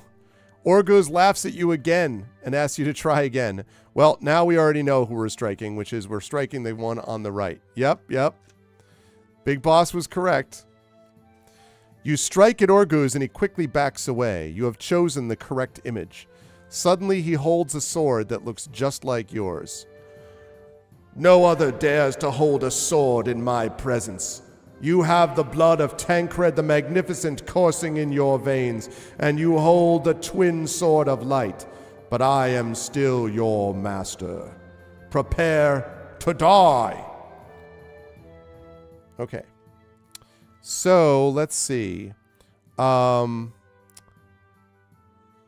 must fight Orguz by the... Oh, I see.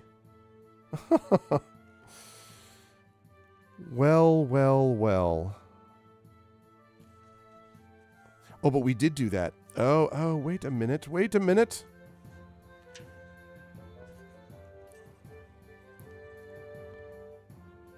Okay. Right. Okay. So, here we go. Now, this is one where actually we have a chance to do something here, chat, which I think is going to be interesting, and I'll show you what it is. So, he is going to go up against us, right?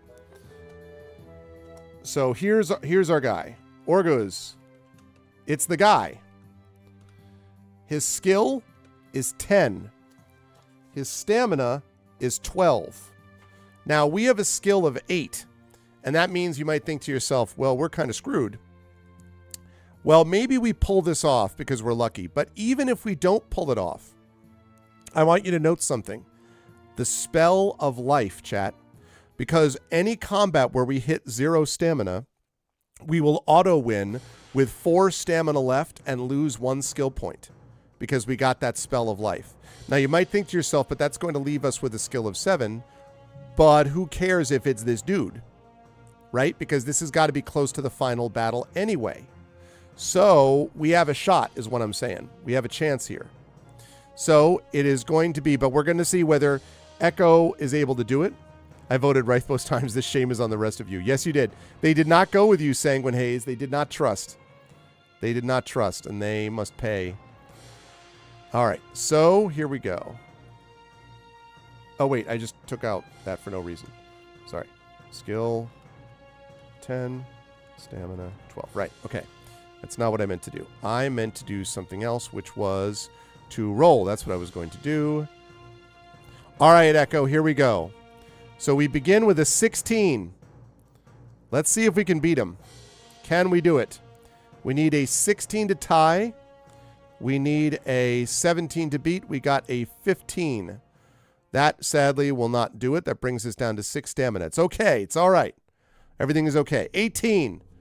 10 to tie. 11 to beat.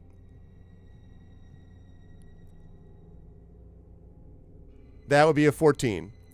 I feel like this is the scripted part of the game where we're not supposed to win this. 18. So we have to try to beat an 18. That's a 14. Well, the good news is that we're getting this part out of the way quickly. 17. 17. He did 17 to tie, 18 to beat. You can do it. 14. Okay, but the good news is because of the Spell of Life, we go up to 4 stamina and we drop to 7 skill. We auto-win. That's the Spell of Life. And if anyone thinks that we're cheesing by doing this, I would remind you to look at the previous entire book, which has tried to one-shot kill us every freaking time. So this is totally normal. All right. So we have done the Spell of Life thing. So what that means is Orguz, if all Orguz is beginning to shift into another Kudum, but we have a fleeting chance to strike unopposed at a part of his body. If all of the Kudum are dead in your adventure sheet, blah, blah, blah, blah. Oh, we did that all right. Yes, so he stands like a statue in front of you. The malice still inhabits his body. So you must strike the lethal blow to rid it of the evil. I mean, that's what I'm planning on, Big Boss. It doesn't say to get rid of it. It doesn't say to get rid of it, so I'm saying we keep it. We got 7 more shots. All right, so where do we strike the lethal blow to rid it of the evil? Is it the left shoulder and the upper arm? Is it the right shoulder and the upper arm? Is it the left elbow and the lower arm? Is it the right elbow and the lower arm? Yeah, isn't this... Is it... What kind of decisions are these? The left thigh? Yeah, this has been... I'm not sorry that we're moving to the end of this, to be honest. This is been a little bit ridiculous. Left thigh and upper leg. Is this the right thigh and upper leg? Is it the left knee and lower leg? Or is it the right knee? Is it the right earlobe and mullet? That should clearly be the answer. Here you go, chat. Left shoulder and upper arm, right shoulder and upper arm, left elbow and lower arm, right elbow and lower arm, left thigh and upper leg, right thigh and upper leg, which I called thing by accident, right thigh and upper leg, left knee and lower leg, right knee and lower leg. If the source of his evil is his elbow, I don't know. I'm looking at this thing and I'm like, well, maybe is there something in this picture? It was the creature on the right was the one that we eventually had to go after. That was the correct figure. I don't know if that gives a solution. Yeah, we have a right thing option. No, that was me screwing up. I mean, this is very silly, obviously. I don't have the faintest idea.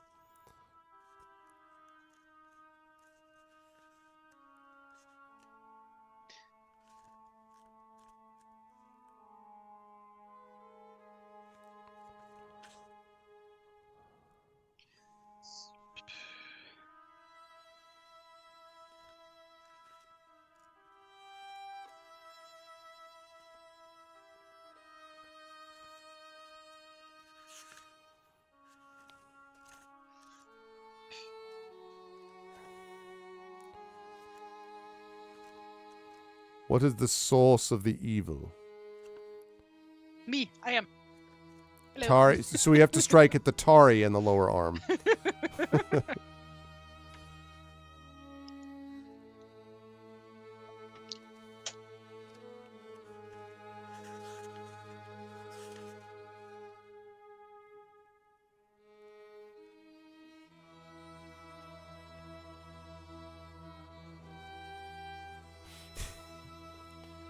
All right. Those are not evil. What if we tie all the options and attack everything at once? Attack all. That left arm looks sus. I mean, it's fun, Chad, because I'm playing this with all of you, but this is utterly ridiculous, just to be clear. Like, this is silly. Like, what even is this? It's very, very funny. The torso are never evil. Yeah, exactly. And what about the left buttock?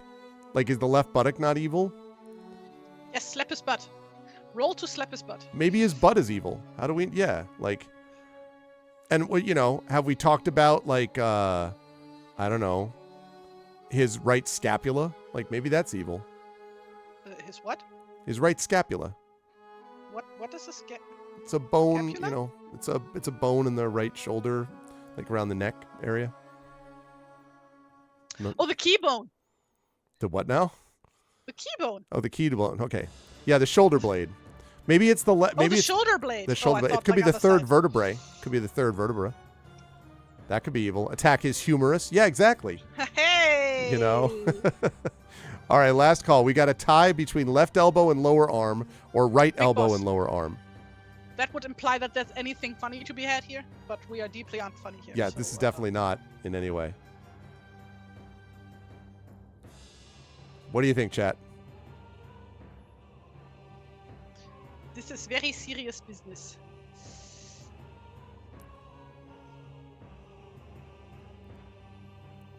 What if it's one of the... Yeah, exactly. What if it's one of the tiny... What if it's the hammer in the inner ear? What if it's the eardrum?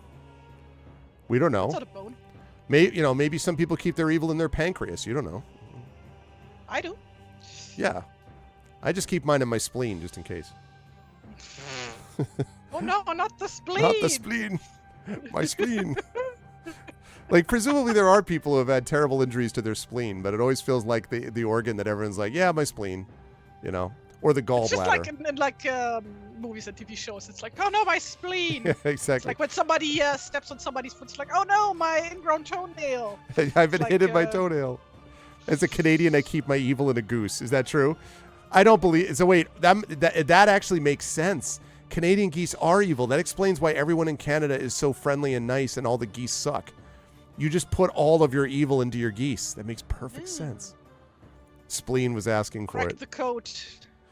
Exactly, Big Boss. It's a ploy for you to confess where you keep your evil. You don't have any. I agree. I don't think you have any evil. All right, left elbow and lower arm. Let's see what happens, chat. Left elbow and lower arm. It says... You strike, but the sword does not penetrate. Deduct 1 stamina point. Dun, dun, dun. Turn back and strike again. Okay, so it was not the left elbow and the lower arm. So that means I'm going to move this around.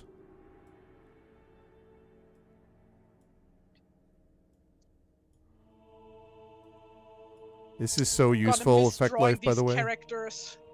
When we move on to the next book. Theodore is a lot of fun to draw. Oh no, I got rid of one. Theodore is fun to draw. Yeah. It has been the whole time, actually. Left thigh. It's been the best part of the book.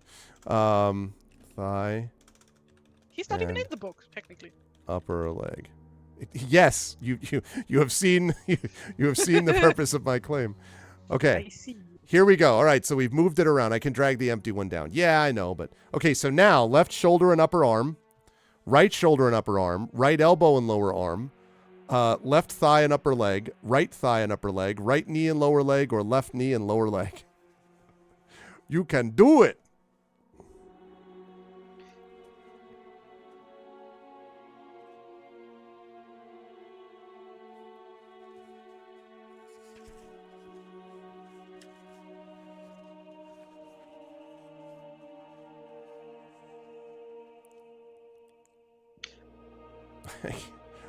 Putting all my chips on an evil elbow.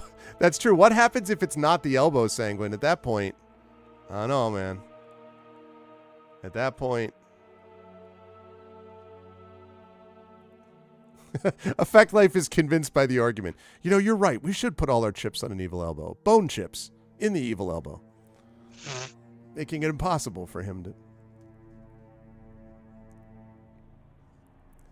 Draws his weapon back. Ah, bone chips and my spleen.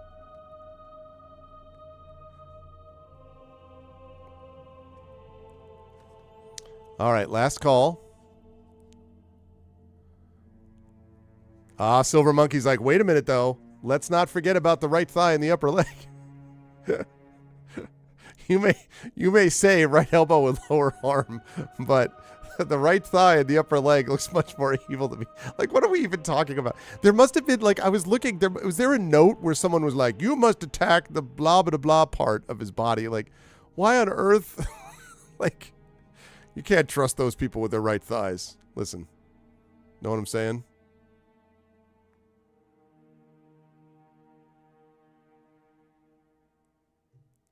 Oh yeah, your vote did not go through? Let's check it out.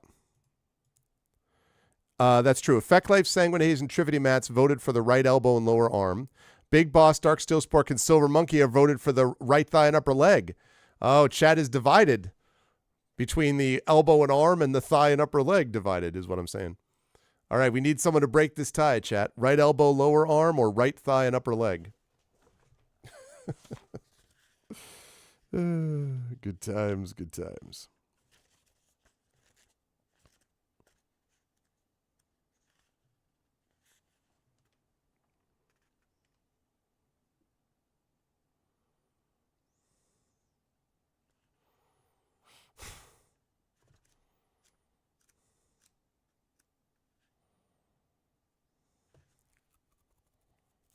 It's a standoff of evil extremities. Yes, it is. Right thigh or you cry. We're voting for the power of... What's it going to be, Chad? What do you think? Vote for the elbow, the people's elbow. Good times, good times. What do we think, chat? Harm the arm. All right, we need someone to break the tie, everybody. Right elbow, lower arm, or right thigh and upper leg? What's it going to be? Someone needs to vote or change their vote. All right. T-Bank has been convinced by the right thigh and upper leg. Will he be right? I bow the ties. Cute, cute, Echo. Right thigh and upper leg. Okay, let's see. Were they correct? You strike a blow? But the sword does not penetrate.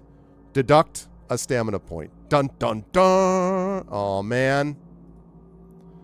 All right, so it definitely was not the right thigh and the upper leg. All right, here we go, chat.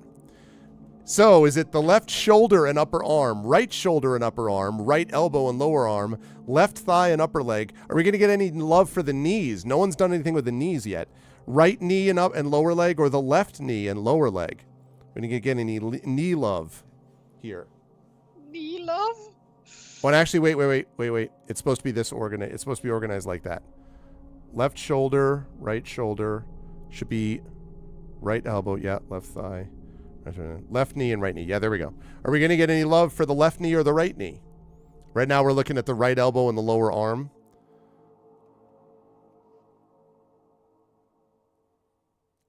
Kneel before Zod. Left knee and lower leg. We got some left knee. Dark Steel is like maybe the left knee. Maybe the left knee is going to work. Big Boss agrees. Silver Monkey agrees. The left knee and lower leg has got the momentum. It is surging into the open. The deeply sus left knee. You know, knees, they always like have faulty knees. They're always buckling on you. Can't trust the knees. Suddenly Echo Alpha has voted for the right elbow. Still believes in the elbow, but the knee, everyone talks about a knee that barks at the knee. You know, your knee fails, knee blows out. Can't trust those knees. The knees are always an issue. I don't want Skyrim to win. Exactly. Maybe he literally... No, but this is what I'm saying, though, Echo. Maybe he literally took an arrow to the knee. Maybe that's the thing that happened. Maybe that's what we're looking at. Taking an arrow straight to the knee. I used to be a blood heir like you, but then I took an arrow to the knee, you know?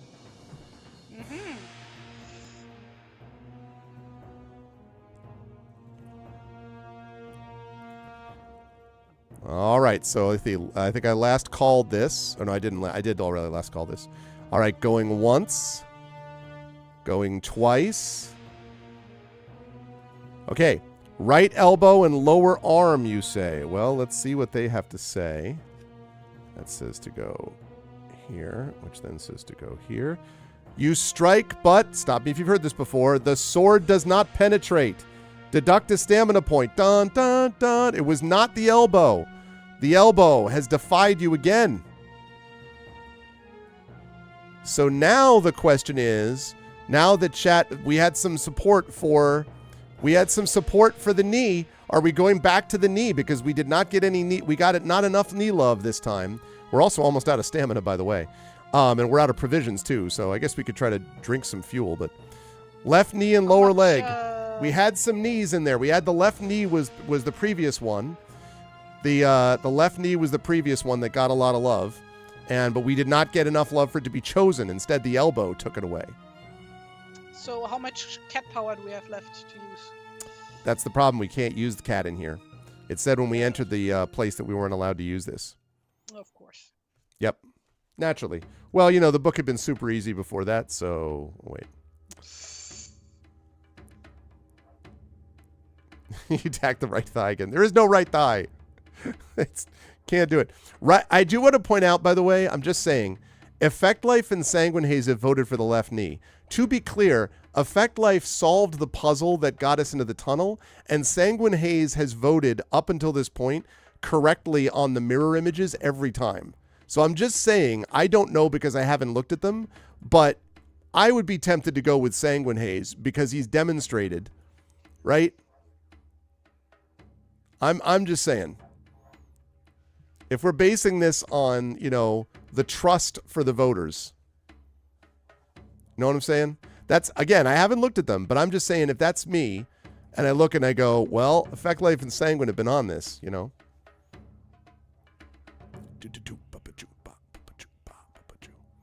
But again, I'm not trying to influence in terms of like make you do one way or the other because I haven't seen it. I'm just saying like I would, if I were in chat, I'd be voting for that because I'd go about that. Yeah, I know Effect Life. This book has got, let's just be clear. This book has been very disappointing. Like the book started very promisingly as like this sort of over the top Conan thing. And then it just became this weird mixture of like one hit combat, one shot kill. Like there's basically like 15 50-50 shots that we've gone through. It's silly. Oh, it's the effect you gave it a net. What was this now? I'm saying he's an influencer. Yes, that's what I'm saying. They clearly used up all their luck already. Wait, what effect? The Sanguine Life with Haze effect. Oh. Haze effect is actually, I'd have to look at that again. I think I know what you mean, but. All right, last call since people seem to be moving in this direction. And we have one stamina point, so this is our last chance.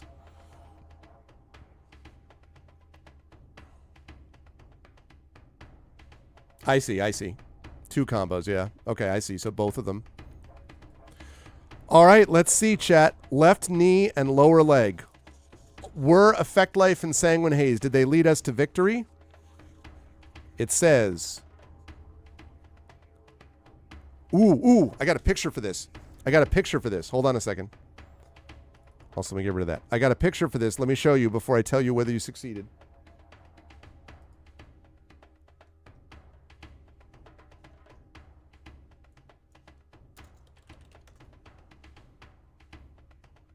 Yeah, I do.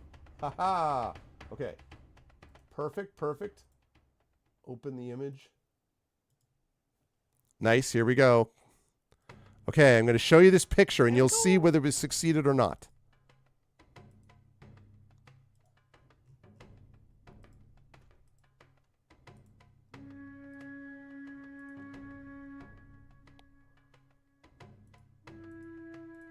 All right, bear with me. Hang on a second.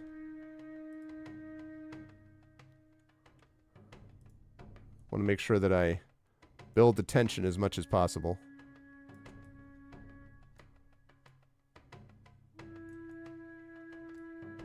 Okay, chat. Here we go. This is what you see. You have struck a lethal blow. There is a bitter scream, and all the mirrors in the room shatter as Orguz begins to decay and age. The malice which has kept him alive for so long leaves his now frail frame. His flesh crumbles to dust, and everything is swept away by a strong wind. The wind blows stronger until a screen is blown down to reveal 2 orcs and a goblin frozen in the act of spell-breaking the true shield. So they were about to break the shield before we defeated Orguz. His knee, it was his Achilles knee, exactly. You stride forward and grab the shield. As you touch it, you see the face of the wizard Asdragul beckoning you. Your vision begins to darken. Looks like we got it right, but we're not out of the woods quite yet, chat. We're not out of the woods quite yet.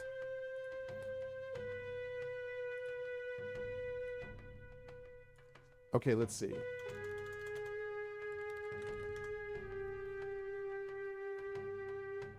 Yep, I got it. All right, good. All right, let me show you this, chat. Here we go. Now, very important, chat. You got to make this. You got to make this decision properly. I'm looking at knees more from now on. Yeah, exactly. Okay, here we go. So, let's see. Where are we? Where's my thing? Okay, here we go. As though in a dream, you are dragged through all the places you visited in your quest. You hang on to the shield until you find yourself back in the keep at Gorak. You are standing in front of the crack you entered a long time ago, clutching the shield. Tabasha jumps out of your pocket and runs across to Asdragul, who is loitering in the corner. In front of you are 5 knights who have been waiting for your return. Study the knights carefully. Can you spot the traitor? Remember, one of these knights sold us out. Remember that, chat? You have only one attempt. If you fail, the real traitor will exact revenge for his or her thwarted ambitions. From the left, will you choose the first one? So that's the one on the far left of the picture. The second one, that's the second one from the left. The third one, that's the dude in the middle with the crossed daggers. The fourth one, who is the, I guess that's the... The fourth one is the guy looking over his shoulder. And the fifth one is the woman on the right. So, are you going to vote for first one? Second one? Third one? Oops. Fourth one? Or fifth one? Now, think about it. Take a look at your notes. Think carefully, chat. Which one was the traitor? One of these dudes we actually saw betraying us. Who was it? Yeah, why are they so upset is a good question. And please feel free to explain why.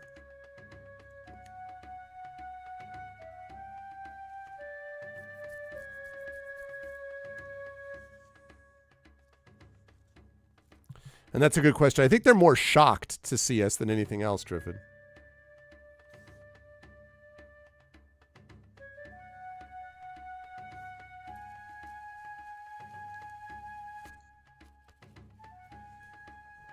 Ah, you're pretty sure that they had 2 swords?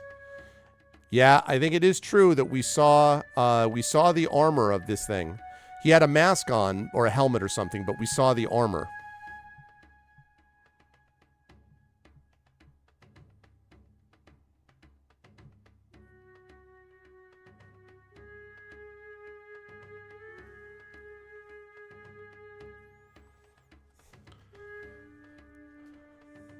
Unfortunately, you can't vote for a neat. Know what I'm saying? Bet all of you will trust knees a lot less from now on. I was just going to say, Big Boss, yeah. I'll have to look at their knee first. Yeah, I mean, exactly. Oh, man. Good times, good times.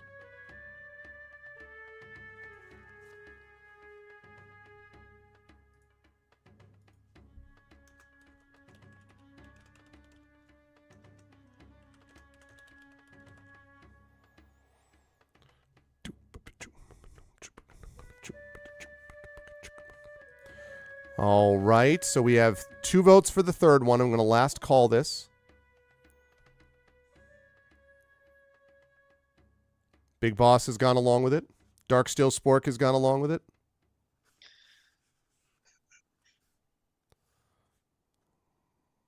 All right. Going once. Going twice. Sold. It says, you have identified the traitor. Yeah, because it said traitor wears armor with the 2 crossed daggers. He runs away down the corridor, but is cut down by a particularly vicious spell from Astragal. I wonder what that means. Like super vicious. Cut down by a particularly vicious spell. You have succeeded in your quest. The Dark Lord Orguz is no more, and the shield is once again protecting Gorak from the malice of the Chasms. You are hailed as Tancred's heir, and all the knights of the Grey Horse swear allegiance to their new monarch. Victory! Wait, we did it? We did it. We somehow, with a lot of ridiculousness, managed to do it. Well done, chat. That was a whole lot, let's just say. That was a whole bunch. That was crazy, but we did it.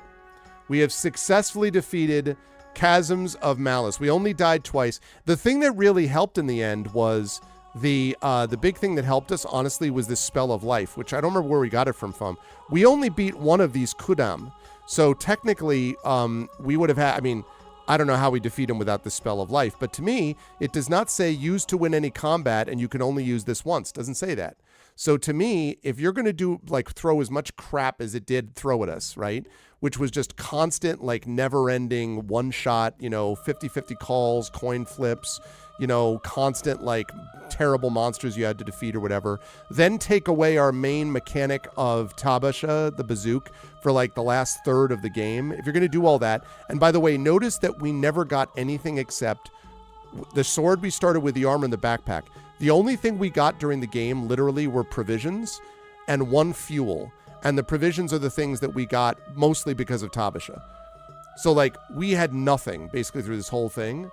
And the only thing we had was the Spell of Life. So to me, I'm like, that counts. Like, 100% counts. Like, that is not even, to me, that's not cheese at the point when you realize that this game was out to kill us from the very beginning. So, yeah, it was fun because we were doing it with all of you, but this will not stand in the lore of great fighting fantasy game books that we have played. Although it's produced some of Tari's best art, which is thank you. Which is, there's that to be said for it. I just enjoy drawing this a lot. Yeah, that part has been great for sure. Also great rolling by Echo and excellent choices by everybody. I'm glad that we finally challenged the knee at the end there. Oh God, I know, and there's so many of the one-hit kills affect life. I literally kept looking, and like there were literally 6 in a row that like 50-50 shots. I was just like, whoa. So we got victory. So that I think is the key thing. Now, very important, chat, while Tari is working on this last illustration. Oh, I'm done. Oh, you are done. Oh, I'm sorry. Yes. So explain this last illustration to us about what this is. That's the 2 orcs who were like plastering the wall. Oh yeah. We're just walking past them. One of them is scolding the other one about workplace safety because he's not wearing a helmet. That's committing an OSHA violation. I love that Theodore too is just like do like it's just like no problems at all. Just like, oh yeah, he's just making his way downtown. Yeah, going fast. Yeah. Power walking. Power. That's exactly right. That's good grief. So now here's the thing too, chat. I had bought a bunch of these, which I had gotten, and we have now run out of the ones I've had. But you'll be happy to know that we have a number of other ones that were released since then. Starting with the let me see if this is the first one or the second one. It is. This is the first one by Mark Gascoigne. Now, interesting note about Mark Gascoigne. So Mark Gascoigne is the person who co-wrote the original Judge Dredd role-playing game and published Warhammer Fantasy Roleplay. He worked for Angry Robot, and he I've never been able to figure out whether it was him or Lee Harris, who was the one who turned down one of my novels years ago because one of them wanted, the other one didn't, and I don't know which. But anyway, I digress. And Mark Gascoigne also did a lot of stuff with Black Library, which is well known for like all of the Warhammer like fiction and stuff like that. So, and he is right now running the Aconite books for Asmodee Entertainment. And Aconite Books does a lot of like crossover tie-in stuff like that as well. Why am I bringing that up? Because this is the first book that he wrote in the series, is the one that we're going to be playing next. And it is Battle Blade Warrior. And let me just see what it is so that Tari can see it as well, or hear about it as well. Battle Blade Warrior. I'll probably have forgotten until next month. That's probably true. So it goes like this. For 6 years, Vimorna has been besieged, but soon it must fall to the evil lizard men. Day after day you fight alongside your war-weary mother, Queen Periel, but only divine assistance can save you now. Then the great Lord Talak appears in a dream. You are the one chosen to seek out the weapon who will aid you and your city against the dark forces. Your mission will be fraught with danger, but you must succeed. You are Vimorna's only hope. Now you may be thinking to yourself, okay, but how do I know that this game is going to have everything that we need in a fighting fantasy game book, especially after a vaguely disappointing one? And I'm glad that you asked that, chat, because I am going to show you right now exactly what it is that gives me hope for this next game book here. Not only the incredible work of TariToons, who I always enjoy hanging out with regardless, and then there's the amazing art on top of it, but also I want you all to feast your eyes on what I'm going to put right in the middle of the screen here, on what the cover looks like. It looks like this. Now, unless I'm mistaken, that is a lizard man riding a pterodactyl. If you don't think that that doesn't show the kind of quality work that we've got in store for us, I mean, it's a lizard man on a pterodactyl. Like, how could we not, right? Holding a spear, right? Also, I think that's holding a spear. And it could be a lizard woman. Actually, you know what? I think it is a lizard woman, Big Boss, because I think that's wearing what is apparently a bra, although I guess that's a... Men can wear bras. No, I know, but like, what would it... I don't know. So it's a lizard man or lizard woman wearing a tripartite metal bra with a spear on a pterodactyl. 3 boobs.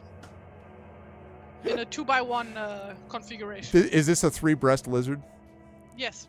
Lizards don't have memories, but maybe the Battle Blade Warrior book lizards do, Trivid.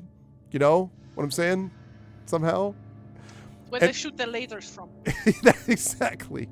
So anyway, that's going to be the one that we're going to be doing. It could be. Anyway, I have high hopes. I'm going to have to order it. But Battle Blade Warrior is going to be the one that is up next. So that'll be a lot of fun.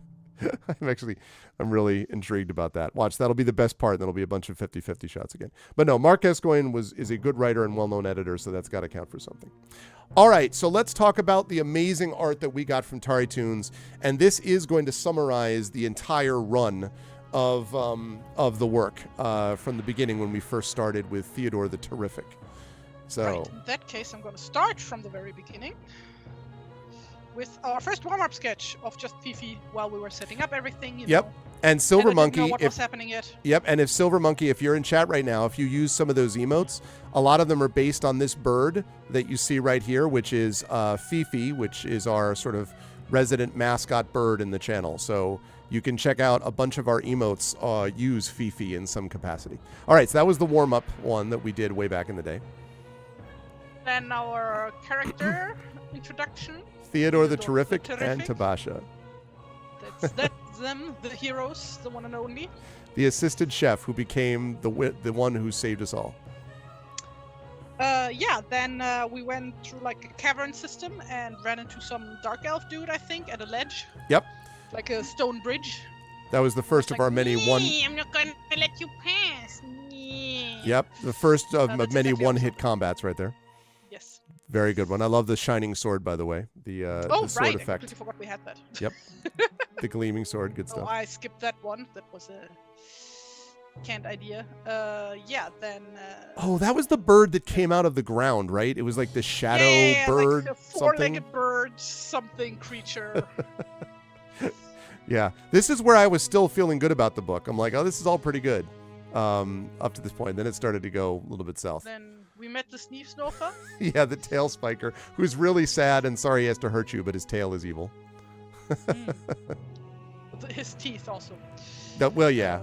But he feels bad about it from his teeth. Actually, that does look vaguely like Falcor with the ears. It reminds me of Falcor's ears a bit. Well, I mean, I did base this thing on a dog, so... Okay, well then there you go, yeah. I love it. So we had that. My favorite picture of all the group. Wait, no, first this one that will warm up for that session. Which is also great because it's holding a cat, so that's obviously awesome. Yes. Which is great. Yeah, then the bazooka. Mew, mew, mew, mew, mew, mew, mew. That, oh man, absolute best. I love it. It's not, I mean, you've had more amazing pictures over our long run together of art, but I'm saying for this book, that just, I don't know, something about this cracks me up. I love it. Thank you. Great stuff. The bazooka. Oh yeah, the three witches that were just there. Sup. And maybe those witches later became the wolf hags. Like, we don't know. They could be. I don't know. These three seem nice. Yeah, I thought so. That was also random. They're like, what are you doing? You're just sitting in a cavern? Like, what? Why are you here? Yeah. I don't. Very odd. Nobody knows. Nobody knows. Oh yeah, the maze, because there was a lot of like, which direction do you want to go? Without any hints, which direction No you hints. should go. Yep. Ah. No hints, no knowledge at all. Absolutely no info. Yep. Yes, well, we had to count the crystals. Which we did manage to do, and then you were at this point on this the count kick, and 33 Yeah. crystals. Uh-huh. I just like how somehow Theodore immediately became a Muppet at that point. Like, Oh, just he for- already was a Muppet in my heart. Oh, really? Then just a little bridge over until I knew what next to draw. Right. Which was, hey, it's Tabisha saying hello. Oh, right, the demon dude This who came dude out of the well. Who just came out of the well. That was another one where it's like, and suddenly Dark Souls demon. You're like, okay, like, and now I have this. Yeah, that was one where I think you were sort of like, you thought the cat was cute, have a demon now, you know, coming out of the well. Love it. Good stuff. And just a random long cat. Which is funny. I love the Tabisha. image that you just like showed the demon that, like the demon's like, raw, and you're like, here, have a long cat. Raw. Long cat. Right, that was the second session. Okay. Wait, what? Yeah, that was the second session. Then the previous session. Yep. Dangerous Right. to go alone. Soup That cat. was the soup cat. Yep. She looks so cute. And Just she's always in a good tickle her. mood too. She's always happy. Yeah. You know, she's like, it's all good. I'm glad. It's good to be a cat god. Yeah. Then him drinking down some more of the provisions. We needed all of our provisions, by the way, chat. All of them. That looks like a book cover. It is, yeah. This was great. This one was like, from an art point of view, I still think the best of the art ones that you did was the Wolf Hag changeover. But this was awesome. Because this was one that every time I looked over chat and I was talking with chat, I looked back over and it would get scarier. Like she kept being like, let me add some gray. How about some dark? Let's throw in some eyes randomly. Underneath that. So Yeah, I was like very unsure while I was sketching this one out, and but it did come together well enough, I think. In the yeah, end. I love the cloak too. Like that was super detailed. Yeah, it's good. Good stuff. Then the bear, Yeah. which I'm most proud of, I think. This was the blood bear period of Tari's art. Yes, yes. Raw. This was one of the Just like for contrast, long cat. cute cat, Same and game, then same game. cat's like, hey, and then the bear's like, raw. This is the one where we were running down the slope and we just like randomly fought a cave bear, like saber-toothed bear on our way down the slope. I was like, what do we do? What is this? So anyway, yes. Saber-toothed bear was awesome. Cute, cuddly, woodly teddy bear. Cuddling bear that wants to eat you. Yes, and then a bunch of This was gremlins, great I think it it was. This was great too because of the perspective. Like the gremlins, Thank you. you jump in the ditch and then you're just like destroyed by 6 gremlins or 5 gremlins. Yes. Just like, okay. Yeah. It's crazy. Did it specify the number? It Did I did just draw specify it. 5? I want to say that it was either 5 or 6, but it did specify the number of them. I just love that it was like, I can't fight my way out of gremlins. They're like, nope, you just die immediately. I'm like, okay, if you say so. And then we sent Tabasha to collect provisions for us. Get which we food! desperately needed. Tabasha's like, yes, no. Tabasha, Tabasha always in a good mood. Always in a good mood. Yes. The goodest kitty. Yep. Kitty cat. And that brings us to today's session, which didn't have that many drawings, so just like the topical Yes. warm-up sketch. Yes, quite on point. Very creative. Totally original. Yes, yes. I love eating orphans. Yes, yes. Yeah, then just our boy just encapsulating his entire quest. Where is the burning heart? Where is the burning heart? Yep, exactly. Indeed. And again, Tabasha off frame, chat. So if you're not, Tabasha Yes. was fine. Yeah, then the wolf eggs. Yeah, this I think this is the best like art drawing that you did of the group. That's really awesome. The hag changing into wolves, like legit for something as silly sounding as hag wolves, like that's pretty freaky. That actually, you know your own business, Tari, but that's the kind of thing. If you work that out and like full colored it eventually, like that's a badass for real. Thank Like that's really good. Really love that one. I would have to rework some of the posing though. Like I don't like that the Because of the top and perspective. the bottom one have like the same pose effect. But you know what I'm saying though? Like it feels Throws it like off. it's got some solidity to it though as a concept. So, you know. Thank you. Yeah. Dig it. And that brings us to the last one, where we just casually pass the construction worker orcs. Always safety first. They just want, and as usual, Tabasha just like everything's great. We're all. Here's the thing: if Theodore wouldn't have been wearing a helmet, then he too would have been stopped by this orc. And, That's a good point. And would have been scolded for not wearing a helmet. It's safety first, chat. Always. No, that one's a lot of fun. You love the transitional laughing, howling hagwolf in the middle. Yeah, same, Triffid. Same. Thank you.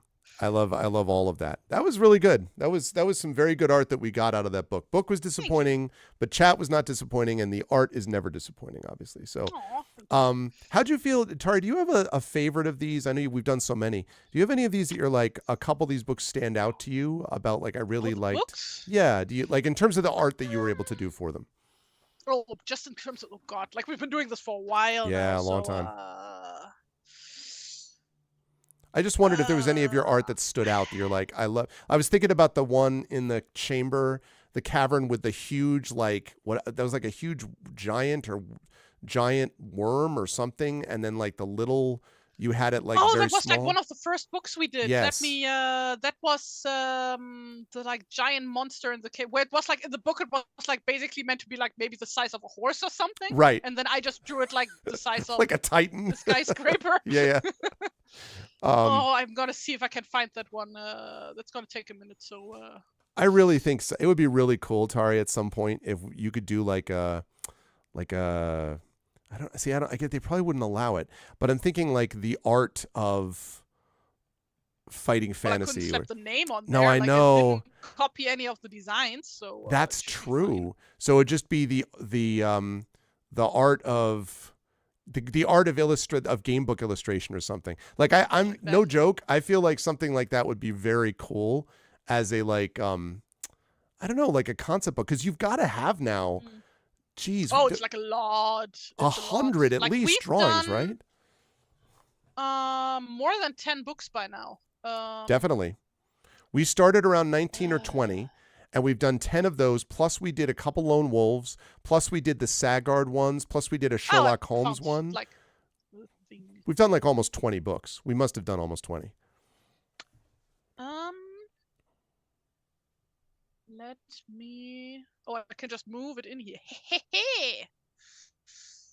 Yeah. That is the one, yeah. right? Yep. You know what I'm saying, Sanguine Haze? So much the same. Like, and some of these books have wonderful art. Don't get me wrong. Like, Tari thinks so too. Like, originally. But I just think Tari's art on these is so freaking cool. I totally agree. Yeah. This was back in 2017. What the hell? What even is time? 2017. Do you like that's so long ago? What the hell? I know. I know we've been doing well. Actually, you know what? I can even find it. Let me double check. I can even find exactly when we started because I have it all on YouTube. Oh no, like I have the date written on the Do you? on the image. It was June 6, 2017. June 6, 2017. Let me see what the actual. That's when we started. Let me see what the actual book was. The book itself was do you have Warlock it? of Fire Top Mountain. No, Crypt of the Sorcerer. Crypt of the Sorcerer. I was going to say. I was like, I didn't think Yes. that we did the other one. Because Warlock was okay. There we go. Because I started this myself way back in 2014. Well, I don't even know if that's true because a lot of these were on 2014 because that's when I opened up my YouTube channel because of the terrible destruction known as the great loss of all VODs in 2014. And then after that, it gets more consistent. So I started streaming. So yes, let's see, day 5. So I've been doing this for at least like 9-10 years of the game books. But you and I started doing that, as you say, right then. So if I count these up, let's see. We started with Crypt of the Sorcerer, right? So Crypt of the Sorcerer was 1 book. Then Star Strider was 2. Then we did Lone Star Wolf. Strider had one of my favorite drawings, definitely. Wait. Was that the guy on the wing, on the wing of the ship? No. Wait a second. Where? Okay, while you're doing that, I'm counting these up. 1, 2, 3 for Lone Wolf, 4 for Lone Wolf, 5. Yes, 5 for Lone Wolf. Then we had 2 Sagard Barbarians, 6, 7. Then we had 2 Sherlock Holmes, 8, 9. Then we had 2 Tolkien quests, Night of the Nazgul and Mines of Moria. That's 10, 11. Then we did a Car Wars one, Battle Road. That was Tari's favorite. I'm just kidding. 11. Then we did Way of the Tiger, which was the ninja one. That was 12 books. Right, hang on. Lone Wolf had one of my favorites, not Star Strider, which is this one. Oh my God, you two. Why are you so slow today? Where I got to, where I designed the main villain from scratch. I think it was the main villain. I don't remember. You think it was? Oh, yeah. Oh, gosh. Was that? That was fun. Oh, we're at 30. That was Lone Wolf. That is, yeah, that is really cool, actually. Let's see. That one also turned out well. Wait a second. Yeah, hold on. I'm still trying. Yeah, we're at 13 right now, Darksteel. I miscounted. So we're at 13. Let's see. I got to go back and do these ads suitability. God damn it. Okay. I'm going to have to check ad suitability, which is their new thing, which is really annoying. Okay, so 13. All right, then we got to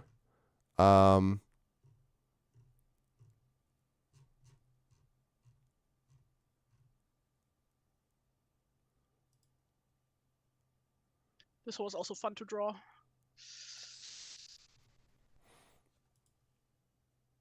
Oh, I didn't even remember that one. That one's awesome. Thank you. Which one is that from? Also Lone Wolf. Oh, that was also Lone Wolf? Okay. Okay, then we did let's see, Way the Tiger. And then like the one that took me all stream to draw because I kind of went overboard. Yeah. Okay, I remember that. We did Phantoms of Fear, which was the weird trippy elf dream one. That was 14. Midnight Rogue was 15. Chasm Mouse 16. So yeah, so we've done 16 books. Sorry. 16. 16. Oh damn. That's a good one too. What is that from? What? That one that you've got right there. Is that also Lone Wolf? Wait, what are you looking at? I'm looking at the screen. I'm looking at the stream. I'm looking at your art that you just put up. I have like 3 drawings open. Oh, I'm looking at the one where he's looking up at the crow. Yeah, that's the one that took me literally all stream to do. That's also Lone Wolf. Oh, okay. I didn't. Okay, that was the one you were talking about. Okay, I didn't see. Yeah, that's amazing. That's really good. Oh man, see, that's the thing. Sometimes Tari does a bunch, and then sometimes just a few because sometimes I don't know. I guess you'd say things are inspiring at times, right? And so. Well, sometimes I'm also like not feeling well enough, to be honest. Oh yeah, well so sure. I have to end early, or whatever. Like especially when I injured my arm. Right. This one was also fun. Oh I man. don't even remember what that was. Oh. Quack. That's not, that looks like a Sagard one. Was that Sagard? Yeah, that was Sagard. Okay.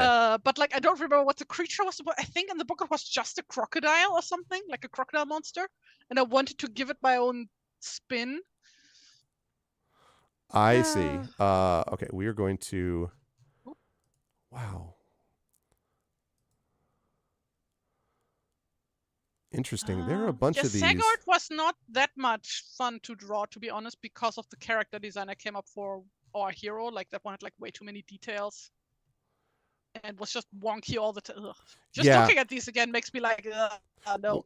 Well, I think what it is that you also said. I mean, because you were also getting, not. I mean, you not bad. I mean, obviously you always get better in general, but you were already obviously extremely good. I think it was that you were getting better at figuring out how you wanted to do, like how to do this particularly, you know, because it's not, I mean, you hadn't done anything. You have done stuff for cons and commissions all the time, but I don't think you've done anything specifically where it's like, okay, we ran into this, do this thing. You know what I mean? Like, so. Yeah, I suppose. Yeah, no, I noticed that like doing these streams really helped me get better. Like what I especially enjoy is like how much it like motivates me to like draw more dynamic stuff, like to really step out of my comfort zone. Yeah. Yeah. Oh my god, I forgot about this one. This one was amazing. Which one? Oh Sagard yeah, fighting the snake. that's Sagard fighting the snake. Oh my god. See, that's what I mean. This is the kind of thing like as there's some good stuff here. That is just. Yeah, while we're doing this, I'm also turning some on that are not monetized and they should be monetized. Too many windows open right now. Maybe I should close these after opening them. Who does that? Who would even consider closing these one way or the other? And then that one. Super cool. Yeah. No, that's cool stuff. All right, I'm going to check ad suitability. And also the Sherlock Holmes ones were fun to draw because I could go ham on our main characters' outfits.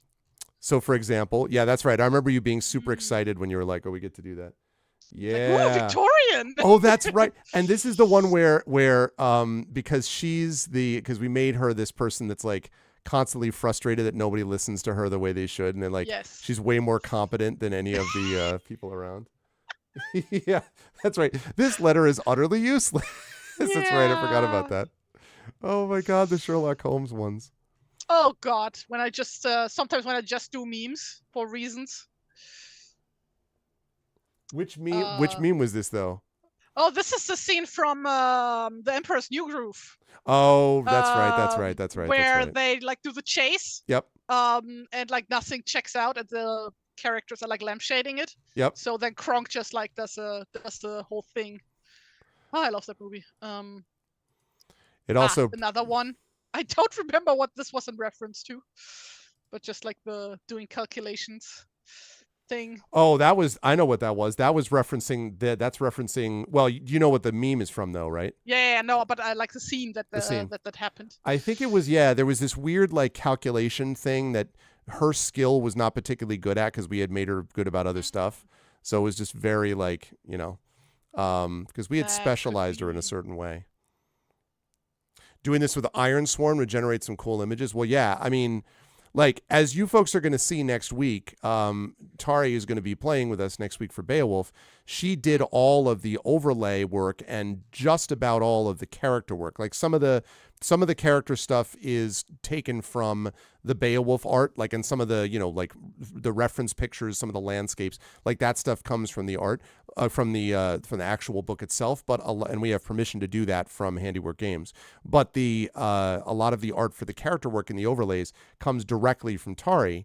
And so you will see for yourself like how really good the art is. If you were watching Shire Adventures, that also was all of Tari's work. So like Tari has done a lot of, if you like Tari's art, if you like Tari as a person, and you should, if you like Tari as a person and if you like Tari's art, you need to tune in next week because Beowulf Session 1 is going to be super good. Thank you. I predict it will be amazing, and it will be a duet system of just myself, Tari, and her 65 million followers that she has with her.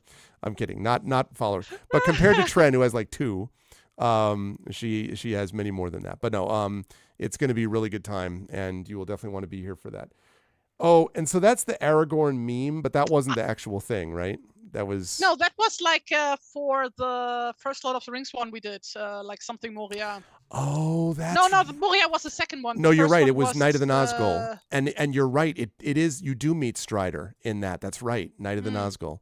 So it got a chance Which to then, do in that. contrast, from the same stream, the character that we were playing, just completely different art style. Let's go. Laura Hopesinger, one of who the later very on, rare color drawings. But yeah, like I was super excited for that one because I fucking love drawing hobbits. Yeah. that was was a lot of fun, and I did like a bunch of landscape drawings for that one. Like first I did this one, which was like supposed to be the Misty Mountains. Oh I yeah, think. yeah. You should have Because, seen like, my reaction, chat, when she first sent me the overlay for I guess that would have been for Adventures of Middle Shire Earth. Adventures. Oh, No, Shire Adventures. No, before that, you did. I didn't do the overlay for Middle Earth. Oh no, you're right. You just did that. No, you're right. But the thing is, it's got that green, like the same thing from the cover of The Hobbit that most people are familiar with. Yes, like, yes, that was so cool. Shire Adventures. That was Shire Adventures. Okay. Yes. That was like, I was like, oh, that is as good as it gets. Thank you. So yeah, so there's been like I say, so you probably have, if we've done 16 books, and if we averaged we have to have averaged like 5 drawings per book. No, it had much more than that. It's got to be more like 10 average, like a book, right? Presumably. I would need to do the math for that. Like the thing is, when like during the period where my arm was hurting, I was sometimes just doing 1 or 2 drawings per stream. Right. That would probably dip the number. And probably like around 100. Where I like do though. like the 8 or something, and then there's streams where I just do 1. Right. So I don't know, maybe 5 per stream then on average. Right. Maybe, and you figure about like much, like maybe 4. So maybe 4, but you figure then we have like 2 or 3 sessions per book. And so that's like, that probably, but we probably have about 100 to 150 somewhere in that number, I would think. We would have for drawing, I bet. Would be the case. Which is, I just think it's very cool, just as a sort of historical kind of thing that they have all those. Historical. So it's pretty. Yeah, because I don't know.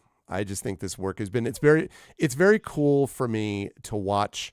I consider myself a very creative person, but my creativity is in writing, in music, in game mastering, and decidedly not in art. I admire art, but I'm a terrible artist. I can't draw at all. And so watching someone who's really, really good at that do stuff is just blows my mind. Like when I'm just kind of like, wow, that's super awesome that you could do.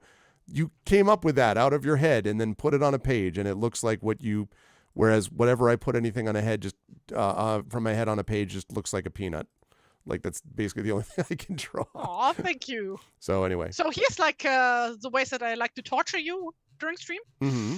I don't even remember what motivated that. Oh God. Yes, I vaguely remember. You were in one of your moods where you're just like, I feel like doing this. This will be very. Oh yeah, probably. This will be fun. I just like love drawing ponies, designing ponies. So. Artists are basically magic. Yeah. No, it's definitely Friendship true. too. Friendship too is basically magic. That's true. So good stuff. All right. Well, I should probably have us wrap because I should probably start getting ready here soon for my 4:00 stream. But so Tari is going to be back with us next week, as I said, for Beowulf Session 1, and that's the opening. That's the real beginning of Beowulf, folks. So you will not want to miss that. That's going to be a lot of fun. Tari will be opening for that, and then Tari will be back with us again in a few weeks for what will be book 31, and which will be Battle Blade Warrior. So I hope Tari's ready for a lot of pterodactyls and lizards, because that's what more we got monsters for coming me up. to draw. Wonderful. That'll be a big part. Whoa, this is worthless. that was from Night of the Nazgul, I assume. No, that was on Moria. Oh, that was the other one. When we Okay. got like a map that like literally didn't help in any fucking way. So, Exactly. Showed nothing. Yep. Yeah. That was a problem. Yep. But this was very, very cool. Tari, where will the fine folks find you next? Well, next Tuesday, as you already said, for Beowulf. Oh, that's true. I guess I should have said I'm besides very that. excited for. Besides that, yeah, like as always, people can find me on Tumblr and on Blue Sky and on Instagram at TariToons. So yeah, I guess that's it.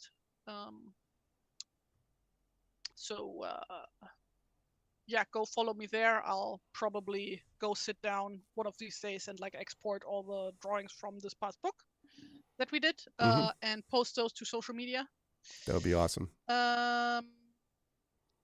Like I remember back in the beginning, I did like a post per like stream or something, and that like got really overwhelming after a while, so I stopped doing that. I totally understand, but it is cool sometimes to see it as this. Like that's why I was saying, like at some point it would be cool to do a collection of them, because I just think it'd be interesting to see it as a whole. Just even going through, yeah. Just even going through like watching you go through this, it was funny to kind of remember. Oh yeah, I remember when this happened and this happened. So, yeah. But anyway, thank you, Tari. This was great. Very good way to open the new year. And chat, can we get some love for Best Artist on Twitch? All right. Hey, listen, whatever. I can say it. I got the, you know. Definitely got some brown on your nose. Hey, look, you know.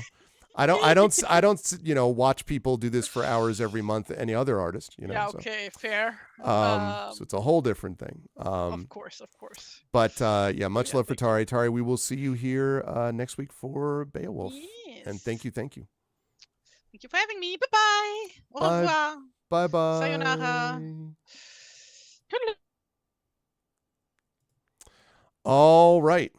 Good stuff, chat. And of course we did as well. Yeah, I'm going to have to monetize a bunch of this stuff. Man, I thought that this was, there's always like, it's off. I'm like, no, it's not off. It's not off. Has to be back on. Okay. Anyway, we did all that, and success on all of these things. That's pretty awesome. So we will come back to that. Next month with the new book. And I've got some books I got to order now, because I had ordered like 9 or 10. I'm like, this will hold us for a while. And it did hold us for a while. It held us for a couple of years, actually. But now we are back into it. So Chasms of Malice complete. Book itself, not going to enter the panoply of great game books that we have known, not so much. But it did provide the motivation for a lot of great art from Tari. And also, I love hanging out with all of you doing this. This is always fun that we do this once a month. So if you liked what you saw and heard, a quick schedule note. Again, at 4 p.m. Eastern, I will be over on GOG.com's Twitch channel today with Pen and Pixels, and I will be playing Tintin Reporter, Cigars the Pharaoh. Really liked this game now that they fixed it, and it's actually not crashing anymore. So I've really been enjoying this game. Definitely come over if you liked any of the Tintin books growing up, or if you remember the TV show or the BBC audio or any of that stuff. You definitely need to stop by and check that out. The game has been a lot of fun. And then I will be back again on Thursday. Remember, I'm no longer streaming on Fridays regularly. I'll be streaming on Thursdays. I might have an occasional bonus stream on Friday, but usually I'll be sticking to Tuesday, Thursday, and Saturday. So I will be back with you folks on this channel again on Thursday night, when I will be playing Starfield. And on that time, I will go over, in fact, you know what? I changed my mind. Let me do that right now quickly so I don't forget. I like to go through the calendar earlier rather than later, because otherwise I sometimes forget to do it. And I want to make sure that I go through to explain what we're doing. So, Tintin Cigars the Pharaoh. Thursday the 4th is Starfield. And that will become a theme, as we'll come back to. That's going to be Starfield on the 4th. Saturday the 6th is the Dungeons & Dragons with Infinity Beyond. That is the premiere of Season 4 of Eberron, Oracle of War. But if you were here for last Saturday's stream, you will know that things looked kind of bleak for the heroes. We're in the end of the Empire Strikes Back type of stuff, right? So I'm calling this session Bitter Ashes. I think there's going to be a lot of it's almost like an interlude a little bit. It is technically the beginning of Season 4, but we'll get into the next major section is called My Undying Heart, which will be part 1 of the Drums of War trilogy of adventures, which makes up season 4. But that is going to be starting a little bit after we have this bit of an interlude. So I'm calling this one Bitter Ashes. That is going to be Saturday the 6th. Great role play there. You will not want to miss. Next Tuesday, as I say, at noon Eastern, we've got Beowulf, Age of Heroes. That VOD is queued up for tomorrow. Which one? The VOD for Eberron? Well, Eberron Oracle of War should be up already, actually. I think. What do you mean, Effect Life? I'm confused. Yeah, Eberron should have been up already though. Oh, okay. Oh, you mean you're queued up for you? I got you. Yeah, it's for you to watch. Yeah, it was intense. It was very intense, as you will see. So Beowulf Age of Heroes next Tuesday, premiere with TariToons. And then in the evening, or the afternoon, 4:15 p.m. Eastern on GOG.com, Pen and Pixels, we have a special stream, a multiplayer stream of Talisman, the board game, with me, Pyron Jade, Peripheral Mike, Ananda, and Darksaber 2K. So basically the Ghosts of Saltmarsh stuff on that Tuesday, because it is going to be, I believe, on that day is Pyron Jade's birthday. So we're going to be celebrating Pyron Jade's birthday with a nice hearty game of Talisman over on GOG.com during Pen and Pixels. So that's next Tuesday the 9th. Next Thursday the 11th is D&D with viewers. So this is going to be your chance to have a pickup game with me of D&D with viewers. And I'm doing that now because after that I'm going to be getting super busy prepping for stuff, as I will talk about in just a little bit. So that's happening on Thursday the 11th. Saturday the 13th is Expedition from the Mysterious Peaks, which will be great to get back into that campaign. Then Tuesday the 16th, 2 weeks from today, is the second Beowulf session. This will be the first session with Tren's character. Yeah, no, I get it. That's right, Effect Life. Yeah, that totally makes sense. So that's going to be cool with Tren's character.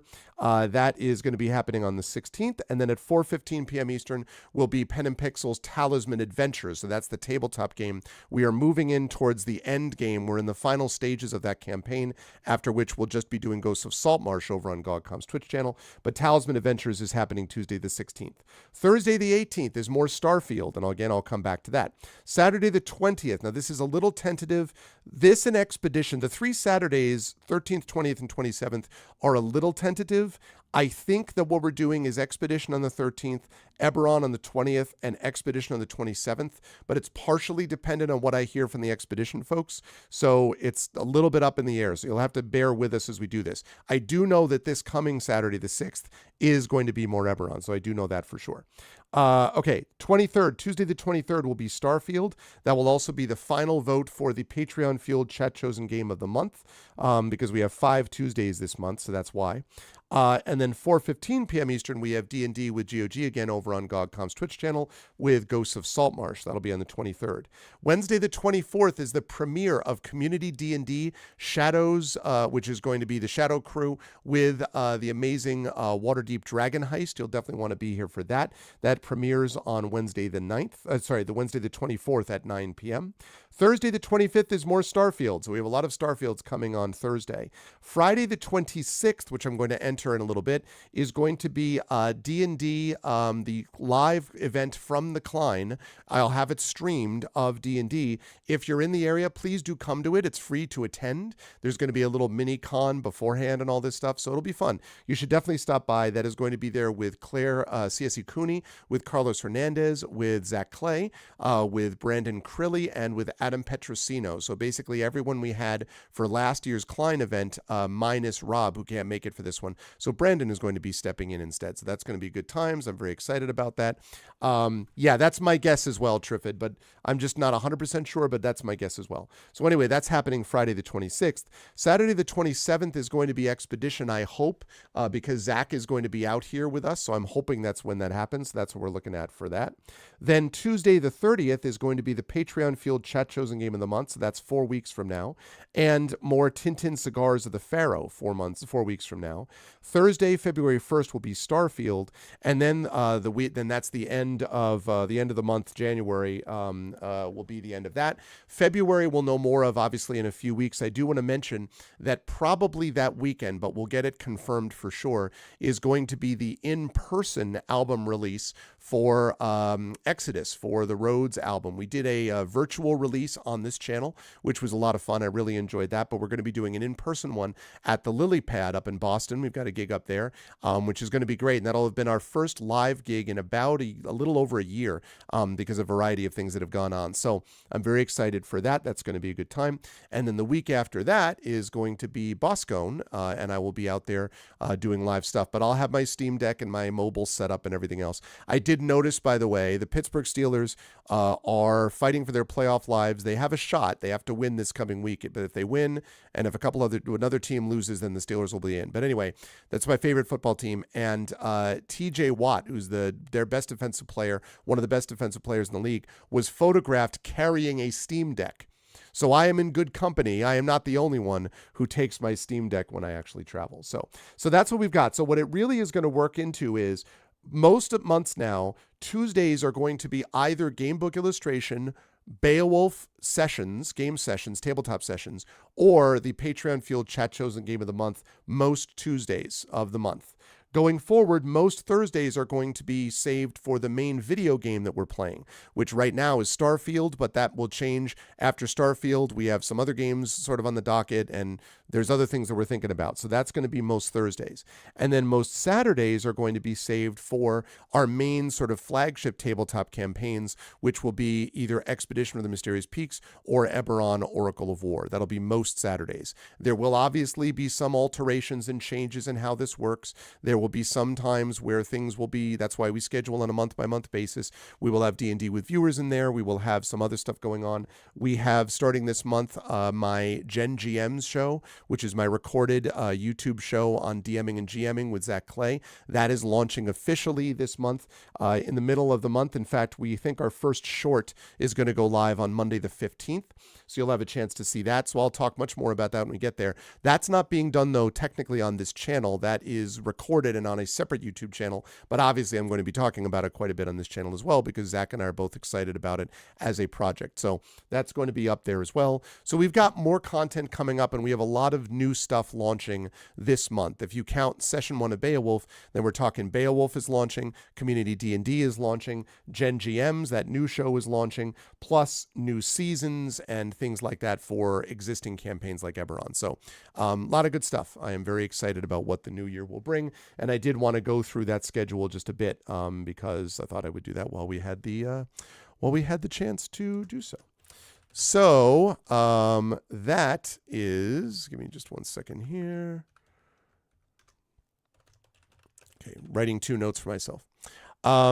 There is a link to the channel, but I actually have not posted the link. I'm sorry. I have not posted that link yet, Effect Life, because it's literally just a placeholder at the moment.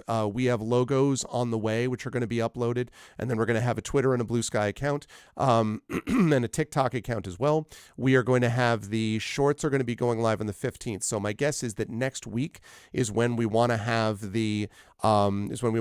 that done. So my guess is that the channel will probably be available, and I'll probably start posting links to it either like Wednesday the 10th or Thursday the 11th. So sometime next week. And that's going to be good because the week after that is when I actually go back to school for my spring semester. So I wanted to get some of this stuff out of the way so that I wasn't thinking about it at the same time that I was dealing with the semester as well. I'm very excited about that Gen GM show. I think that has the chance to do quite well, so I'm excited about that. But anyway, yeah, I start very early this year in the spring. I start on Thursday the 18th, which is very early, but it's because we get out super early. My last day, official class day, is April 29th. And then our final exams start that Thursday. And my last final exam, I think, will be over by May 9th. So basically by May 11th, I will be done for the spring semester, which is very early. Usually I'm done. It's usually a week later than that I'm actually finished. But that means that'll be all the easier for us to set up for ArvCon. So it'll be that. So anyway, that's it for now. I got to go rise up on out of here. Top of the hour, I will be back on GOG.com's Twitch channel with more Tintin Reporter Cigars the Pharaoh. So I hope you'll join me for that. I want to remind you all, please follow the channel if you liked what you saw. Please make sure to subscribe to the channel as Silver Monkey was nice enough to do today. Please follow Silver Monkey's example and sub as well. Please spread the word as well to other people that this is a stream worth checking out and that you'd like to see. And you can also subscribe to me for free over on my YouTube channel, !ArvTube. I should also mention that subs right now are 25% off if you're a new sub or gifting a sub. It's 25% off, and I think that ends tonight. So now is the time if you want to do a sub or gift a sub for a little bit off. Otherwise, it will go back to its usual, not super high level, but $4.99. But anything you can do along those lines is helpful. But subscribing to my YouTube is still free, and that is !ArvTube. If you were over on my YouTube channel, I saw that we had some views over there. Welcome. Please join us over on our Twitch channel as well if you're watching on YouTube. Discord is !ArvCord. Please join us over there. That is always a great community and is always hopping the Discord, so please join us over there. And !ArvCord for that. And social media, !Arv tweets for my Twitter, !Arv Sky for my Blue Sky. I really hope that this is the year where there's some service decides that they will now take over and then abandon hope so that Twitter goes away and I can just be left with Blue Sky or whatever. I just don't want to have to keep doing 6 million things. I want to make sure that I have just one social media that I'm posting to for the most part. So anyway, !Arv Sky for that. Website for that is arvaneleron.com. Financially, !Arv Shop is the merchandise area. You can get cool swag for yourself and cool swag for the channel. That supports the channel as well. The Patreon is right there. That is really the financial backbone of the channel. I'm really trying to push that if we can and move that back up because that's what I get the most money from with the sort of smallest fees that we might say. Yes, Silver Monkey, I'll talk about that in just a sec. The Patreon, you can get cool stuff there, an epic poem written about you, epic character backgrounds written for you, all kinds of cool stuff. Plus, you can get the Patreon video newsletter, which is posted every month exclusively for $5 and up Patreons. So you can join me over there on !Arvtreon, or you can sub to the channel, as Silver Monkey was nice enough to do that. Oh, nice, Effect Life. That's awesome. I didn't even notice that happened. I'll have to check that and follow you back. That's awesome. Thank you. So anyway, yes, that's the Patreon. And then subbing to the channel, custom sub badges, emotes everywhere across Twitch, inspirations to help players as well. So that's good too. So before I go on to talk about the publishing, yes, Silver Monkey, I will be over on GOGcom's Twitch channel. And that is twitch.tv/GOGcom. That's exactly right, what Effect Life just posted. My long-running Pen and Pixel show over there, which is now episode 404 or 405 or something, that is going to be up, and we're going to be doing Tintin Reporters, Cigars of the Pharaohs. That'll be a lot of fun. The publishing, Icarus for my graphic novel from Athos Arts, Library for my Tales and Tomes in the Forbidden Library. That's my 5e adventure and source book from Alligator Alley Entertainment. Again, the second adventure there, Return to the Forbidden Library. That is what we're going to be playing at this live Klein event on Friday, January 26th at the Klein Memorial Auditorium in Bridgeport, Connecticut. You can do Klein 2 to find out more about that, and I'll talk more about that next week. You can get that adventure at that library link. And then Greyshade is my Grey Assassin trilogy. First 2 books are already out. It's Greyshade, which is an award-winning book. Renegade, which has also been critically acclaimed. Those you can get at that link right now. You can also get the audiobook from Trent Sparks, a professional voice actor and audiobook narrator. You can get that at that same link of Greyshade. You can also pre-order the tabletop role-playing game of Greyshade being done by designer and poet and awesome all-around person Brandon O'Brien and by Alligator Alley Entertainment. And you can also pre-order the final book in the Grey Assassin trilogy called Heretic, which I am working on as we speak. That will be out later this year. Tabletop game will be later this year, very late this year probably. Heretic will be out in the summer of this year, and I'm making very good progress on that, so you can get that there as well. Last but certainly not least, BLM, Black Lives Matter, important to affirm and assert the significance and importance of Black lives. Help Now, that's the World Health Organization page on suicide prevention. Important to reach out to others when you need help and reach out to others when they need help as well. And Ukraine, UKRAINE, to help the people of Ukraine as they fight back against an illegal and illegitimate war with bravery and courage, and send the message that we will do so for others in the future in a similar situation to that. I want to thank everyone who made this an awesome stream today. Thank you to my wonderful mods. Thank you to Triffity Mats. I know Shadowed popped in here earlier, but Triffid really held down the fort. I hope you're feeling better, Triffid. Thank you so much, as always, for being here. Triffid is the best mod in the business. I mean, I love my mods. I'm saying they all are. Triffid is the representative of the best mods in the business, as she is the mod here. She did an amazing job. So thank you, Triffid. Thank you to my wonderful Patreon supporters and subscribers. Thank you to Triffid. Thank you to Echo, to Effect Life. Thank you to Silver Monkey again for joining up today. Thank you to my wonderful viewers. Thank you to Ash, to Big Boss, as always, to Black Fury, to Cup. Thank you to Darksteel Spork, as always, to EA. What's up, EA? Thank you to Crafts. Thank you to Michael. Thank you to Nonstop, as always. Thank you to Sanguine Hayes. Always a pleasure, Sanguine. Thank you to Sleeping Beauty. Thank you to Submissive Comp. Thank you. Oh, no, actually, that was a bot. Never mind. Forget Submissive Comp. They shouldn't have stopped by. But thank you to T-Bank, as always. Oh, I'm glad, Triffett. I'm glad. Continue to feel better. I'm glad to hear that. That's it for me, folks. I'll see you at 4 p.m. Eastern at GogCom's Twitch channel for some Tintin Porter Cigars the Pharaoh. Until then, thank you so much to TariToons for the amazing art, and I will see you lovely people back here back here over on that channel in a half hour, and back here Thursday night, 9 p.m. Eastern, for some Starfield. Until then, everyone, please be good to each other, and have a good night.